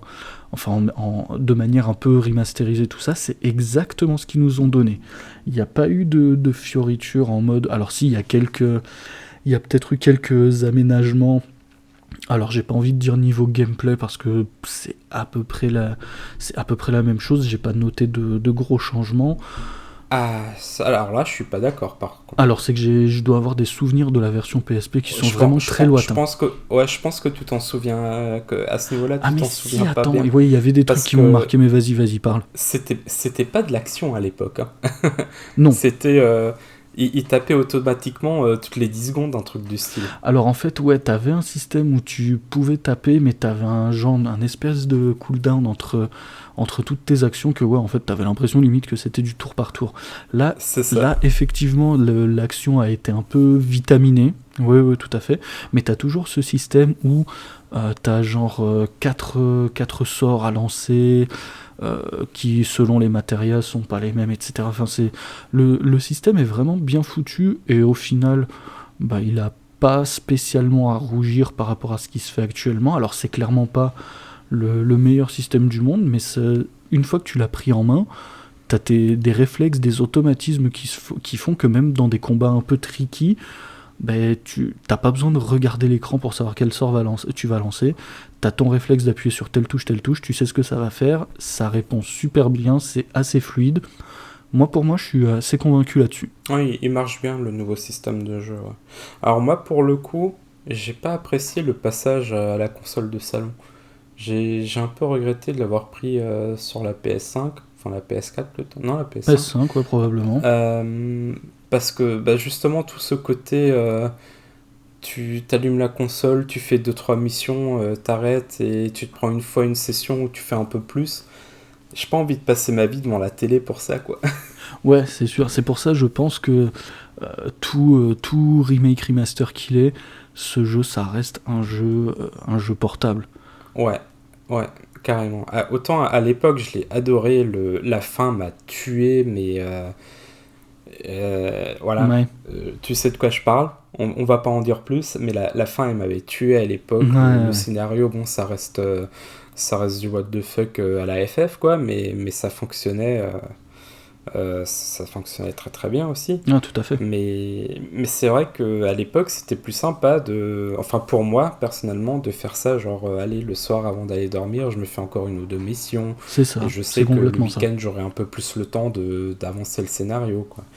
Ou alors en prenant le bus pour aller, je sais même plus, au lycée, j'imagine, à l'époque, ouais, ça devait être ça. Oui, parce que je Enfin, crois que le voilà. jeu était sorti en 2008, si je dis pas de bêtises. Ouais, pour moi, c'était la toute fin du lycée, ouais, c'est ça. Ou alors peut-être déjà la première année Mais d'université. après, il était Mais peut-être voilà, sorti avant, mais ouais. là, ouais, mais là, ça marchait bien pour moi. Et c'est vrai que je regrette vraiment de ne pas l'avoir pris sur une console portable. Ouais, non, bah moi, tu vois, sur PC, ça m'a moins marqué, mais parce que j'y fais de moins grosses sessions et que je joue à d'autres trucs à côté aussi. Oui. Mais ouais, non, là, clairement, j'ai passé, j'en suis à peu près à une vingtaine d'heures et je suis pas spécialement prêt de le lâcher, ce truc-là. Mais je passe un super bon moment, tant par les souvenirs qu'il me procure, que par le côté vraiment jouissif, en mode, ouais, bah, je sens que j'ai un personnage qui monte en puissance. Alors, certes, parfois c'est ridicule quand je fais l'histoire principale parce que j'ai plus de katanax à côté, mais enfin, je veux dire, ah là, le truc, j'arrive, je te balance des sorts de foudre, je te fais des invocations de l'espace et tout. Enfin, c'est un bon trip, c'est un bon trip un peu rétro, Ouais. un peu nostalgie, ouais, voilà, je kiffe dessus, je kiffe dessus. Ok, bah on va passer à la petite actu. C'est ça.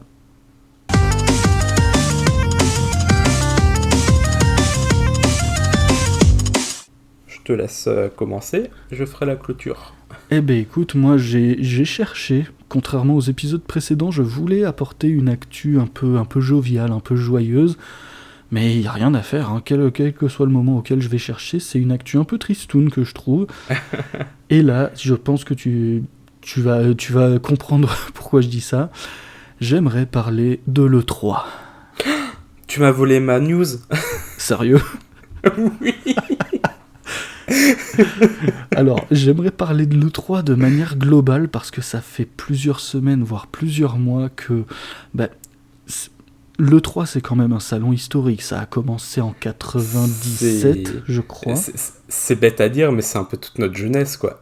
C'est nos Oscars, c'est une fois par an, tu dors pas de la nuit pour regarder les conférences à 3h, 4h du matin, quoi. Mais c'est ça, moi j'ai un affect particulier pour l'E3. Bon, alors quand ça a commencé, alors je sais plus, 97, 98, je sais plus exactement. Oui, bon, là j'étais trop jeune encore, mais Ouais, voilà. je me souviens, on n'avait pas une fois fait une soirée E3 aussi quand on était en master. Alors déjà ça, on avait fait une soirée E3 quand on était en master, mais il y a aussi que quand j'ai eu le plaisir d'être un membre de la rédaction Gamergen, j'ai suivi l'E3 en direct. Oui. J'étais resté en France parce que je m'occupais du community management et je faisais un peu, entre guillemets, la traduction des conférences en direct. Donc je me souviens, j'ai bossé entre les conférences, les écrits, les échanges avec la communauté, j'ai bossé 44 heures en 2 jours. Je ne l'ai jamais regretté. Enfin, franchement, j'ai un attachement pour le 3 qui est très particulier. Ouais. Parce que, ouais, voilà, comme tu dis, c'est nos Oscars, c'est notre festival du film. Le Covid lui a mis une putain de mandale dans la gueule, même si déjà Oh, avant. ça commence, ouais. Même Voilà, si. ça commençait déjà avant. Ouais, voilà, déjà avant, tu sentais que l'élastique il commençait à se tendre et le Covid il a tout lâché, ça lui a mis une grosse baffe. Le 3 essaye de revenir, mais franchement, quand tu regardes les 3 principaux constructeurs, Sony, Microsoft, Nintendo, ils y sont pas. Ubisoft a annoncé récemment qu'ils y seraient pas non plus. Là, je crois que j'ai vu passer hier ou aujourd'hui Devolver et Tencent, qui sont quand même des acteurs qui sont pas forcément très connus du grand public, mais qui ont quand même leur importance pour ceux qui suivent un peu l'actu jeux vidéo. Ils y sont pas non plus. Donc voilà, il reste. Sega qui l'a annoncé en même temps que Tencent. Donc voilà, Sega n'y sera pas non plus. Enfin, je veux dire, voilà, il reste qui et l'avenir de l'E3, et même, j'ai envie de dire, plus globalement, des salons de jeux vidéo, c'est quoi? Parce qu'à l'heure actuelle, c'est quoi l'utilité des salons de jeux vidéo? Alors, l'utilité de l'E3, mon petit Mich, je vais te le dire, c'est de te réjouir toi-même, parce que, pour l'instant, Konami est présent à l'E3. Oui, alors ça c'est... Pour l'instant, on est... Le salon, il est fait pour toi, en fait. Mais c'est ça, le problème c'est qu'on est fin mars et le salon il est censé se tenir mi-fin juin. Il y a encore du temps parce que Konami, on sait qu'ils sont capables du meilleur comme du pire. J'ai pas envie de me faire de faux espoirs, franchement. Là où je pose mon inquiétude, c'est pas que pour l'E3, mais c'est vraiment pour les salons de jeux de manière globale. Parce que je veux dire, t'as l'E3... En fait, moi je me souviens qu'à l'époque, l'E3, il te montrait des jeux, et quelques temps après, en août, t'avais la Gamescom, tu pouvais tester les jeux qui avaient été montrés à l'E3. Ça. C'est exactement ça. S'il y a plus d'E3, la Gamescom, elle devient quoi? Déjà, est-ce qu'elle existe encore, la Gamescom? La Gamescom, elle existe, et elle attire tous les années plus de monde. Bah alors ça, franchement, c'est très très bien. Ça, c'est très très bien. Mais parce que ça n'a jamais été vu comme l'E3, comme salon où tu faisais les annonces. Ça a toujours été plutôt une convention de fans avec, pour le coup, beaucoup de constructeurs, développeurs qui allaient sur place pour montrer ce sur quoi ils bossaient. Alors que l'E3, c'était toujours la conf, les spectacles, les grosses annonces. Historiquement, ça n'a jamais été la même chose, les deux. Ça, on Et est je pense d'accord. que et je pense que c'est ce qui fait aussi au final que la Gamescom elle se porte encore très bien, tout autant par exemple que la PAX se tient très très bien encore aux US, D'accord. ou plein d'autres salons du même style, c'est qu'ils n'ont jamais eu cette vocation d'être un salon pro, c'était toujours d'abord des salons pour les fans. Bah du coup, ouais, voilà, c'est... Alors, il faut évoluer avec son temps et tout, je suis bien d'accord, mais du coup, moi, ça me fait un pincement au cœur de voir que, ouais, voilà, l'E3, on va pas se mentir, là, l'E3, il est sous respirateur, bientôt, ils vont arrêter les frais. Parce que, ne serait-ce que, par exemple, Nintendo, ils ont montré qu'ils ont pas besoin de l'E3. Ils sont là en mode, Oui. ouais, l'E3, on n'y va pas, bof, on va vous faire un direct, on va vous faire 25-40 minutes, on s'en fout, Bah, on va faire un je dirais direct. je dirais même que c'est avec Nintendo que tout ça a commencé, grâce ou à cause des directs. Mais la plus grosse erreur de l'E3 était de faire, je crois, 1 ou 2 années de suite où ils ont dit non, non, on est un salon professionnel, il n'y aura pas de civils, entre guillemets, qui viendront, c'est que les professionnels de l'industrie. Oui. Et ça, je pense que c'était honnêtement leur plus grosse erreur parce que ça a totalement cassé le côté grand public. C'est vraiment, ils ont posé la pancarte pour dire réservé aux gens de l'industrie, quoi. Bah ouais, et c'est dommage. Et, Bah, c'est surtout que c'est bête parce que c'est pas la GDC non plus, quoi. Oui, voilà, c'est ça. Donc, du coup, Et ouais, encore, voilà. la GDC, elle est ouverte au public en plus, c'est ça le pire. Ouais, voilà, donc, ouais, non, les gérants de l'E3, ils ont chié dans la colle. Et puis, ouais, ok, le monde évolue. T'as pas besoin forcément d'un salon type E3 pour faire des grosses annonces, surtout vu à la vitesse à laquelle transitent les informations sur Internet via les réseaux sociaux. Mais bordel, si essayez de sauver l'E3, faites comme FF7 Remake, prenez le matériel de base et essayez d'en faire quelque chose de différent. Il y a peut-être moyen de sauver un peu les meubles, j'y crois pas spécialement, Je crois pas non plus. mais voilà, la fin de l'E3 approche franchement à grands pas. Si c'est pas pour cette année, je vois pas comment l'année prochaine ils peuvent encore survivre. Et Et, surtout qu'il y a déjà de gros bruits de couloir qui disent que dans les 2-3 semaines qui suivent, ils vont simplement et purement annuler le 3. Hein. bah ça m'étonnerait même pas. Ouais. Ça m'étonnerait même pas. Enfin, je veux dire, voilà, les seuls qui ont pas encore annulé, j'imagine que c'est par manque de temps ou de motivation, c'est Konami. Je vois pas. Enfin, sur le Et 3. Embracer Group, il me semble aussi. Qui ça? Embracer Group, ceux qui sont en D'accord. train de racheter tous les petits studios européens là. Oui, oui, oui, oui.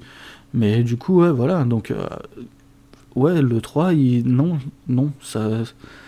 C'est, voilà, RIP le 3, quoi. C'est ça, c'est bien dommage. Ouais, Et c'est drôle que tu parles de FF7 Remake parce que le dernier gros moment de l'E3 pour moi, c'était l'année où ils ont quand même réussi à enchaîner l'annonce de FF7 Remake, Shenmue 3, et il y avait encore 2 ou 3 bombes dans le lot, mais c'était une année assez incroyable de 3, et c'est directement après cette année que ça a commencé à sombrer. alors je sais plus quelle année c'était, je sais plus, je crois que c'était 2018 ou quelque chose comme ça, je sais plus. C'était pas même 2016? Ah, je sais plus, ouais, peut-être c'est Je, possible. je sais plus où 2017. Bref, voilà, mais ça remonte au moins à 5 ans, quoi. Mais je me souviens avoir vu les réactions des gens sur Twitter qui disaient: les gars, on est en quelle année? On est en 98? C'est ça. On est début 2000? C'est quoi là? FF7, Shenmue 3, comment ça se passe? Mais ouais, ça m'avait fait sourire. Mais voilà, c'était ça le 3, c'était un petit peu la réunion, tu vois. Voilà, à longueur d'année, les gens passent enfin, notamment sur les réseaux sociaux, passent leur temps à s'écharper en mode guerre des consoles, en mode tel jeu est bien, tel jeu est pas bien et tout. Putain, le 3, ça rassemblait à peu près tout le monde. Bon, même si ça gueulait à un moment ou à un autre. Mais c'était un moyen de rassembler tout le monde. Et ça me fait mal au cœur que ça va plus exister, quoi. C'est ça, ouais. Non, je suis totalement d'accord. C'est vrai que c'est des bons souvenirs, les nuits blanches à regarder. Bah, c'est surtout aussi qu'à l'époque, on n'avait pas autant d'annonces en continu sur toute l'année. C'était vraiment, t'avais un petit jeu par-ci, un petit jeu par-là qui était annoncé. C'est ça. Et après, t'avais les 3 prochaines années qui étaient dévoilées à l'E3, quoi. C'est ça. Sur 3 jours. Ouais. Et après, c'était de nouveau la sécheresse d'informations jusqu'au prochain E3. C'est ça. C'est ça. Mais cette époque-là est révolue. Et ouais. Bon, bah du coup, tu m'as volé ma news. J'en ai absolument pas préparé d'autres. Du coup, je te propose qu'on stoppe là, étant donné qu'on est déjà à un épisode d'1h40 et C'est qu'on ça. avait promis de faire moins d'1 heure. Bah, on se l'était promis entre nous, on n'a jamais rien promis Voilà, aux auditeurs. c'est vrai, c'est vrai. Donc soyez rassurés, chers auditeurs, les promesses, on se les fait entre nous, mais à vous, on vous promettra pas l'impossible. Parce que je pense que jamais on n'arrivera à faire un épisode de moins d'une heure. Ouais, serait bien de commencer plus tard dans la soirée, peut-être un jour aussi à enregistrer. Parce que là, moi, je vous dis bonne nuit et je vais aller dormir. Eh ben, sur ces bonnes paroles, je pense que je vais faire pareil. Je te dis à la prochaine, Quigo, pour une autre session qu'on espère un peu moins longue, encore une fois. Ouais, faut pas se leurrer. Non, voilà, bon, bah, pour une autre session, alors. Voilà. Et puis du coup, bah, à vous, chers auditeurs, j'espère que l'épisode vous a plu. N'hésitez pas à nous rejoindre sur les réseaux sociaux. Bientôt va arriver normalement la page Les Papas du Game sur Facebook, sur Twitter, etc. Avec une présence sur les réseaux de la part de Quigo. Exactement, ça va être sa présence à lui, donc voilà, ça va être un grand moment. On vous tiendra au courant sur mes pages actuelles quand ce sera mis en ligne, hein, du coup. Et puis voilà, en attendant de vous retrouver ici, ailleurs, sur les réseaux, en vrai, autour d'une bière, peu importe, portez-vous bien et jouez bien. À la prochaine. Ciao, ciao. Juste deux petites choses avant de vous quitter. Tout d'abord, le premier E3 a eu lieu en 1995 et pas 97 ou 98 comme je l'ai dit plus tôt. Et ensuite, la news est tombée littéralement 10 minutes après la fin de l'enregistrement de ce podcast. L'édition 2023 de l'E3 est malheureusement annulée. Voilà, c'est sur cette triste news que Quigo et moi-même vous souhaitons une bonne continuation. À la prochaine pour un épisode encore plein d'amour pour le jeu vidéo, de rigolade et, on l'espère, de nouvelles plus joyeuses. Allez, ciao!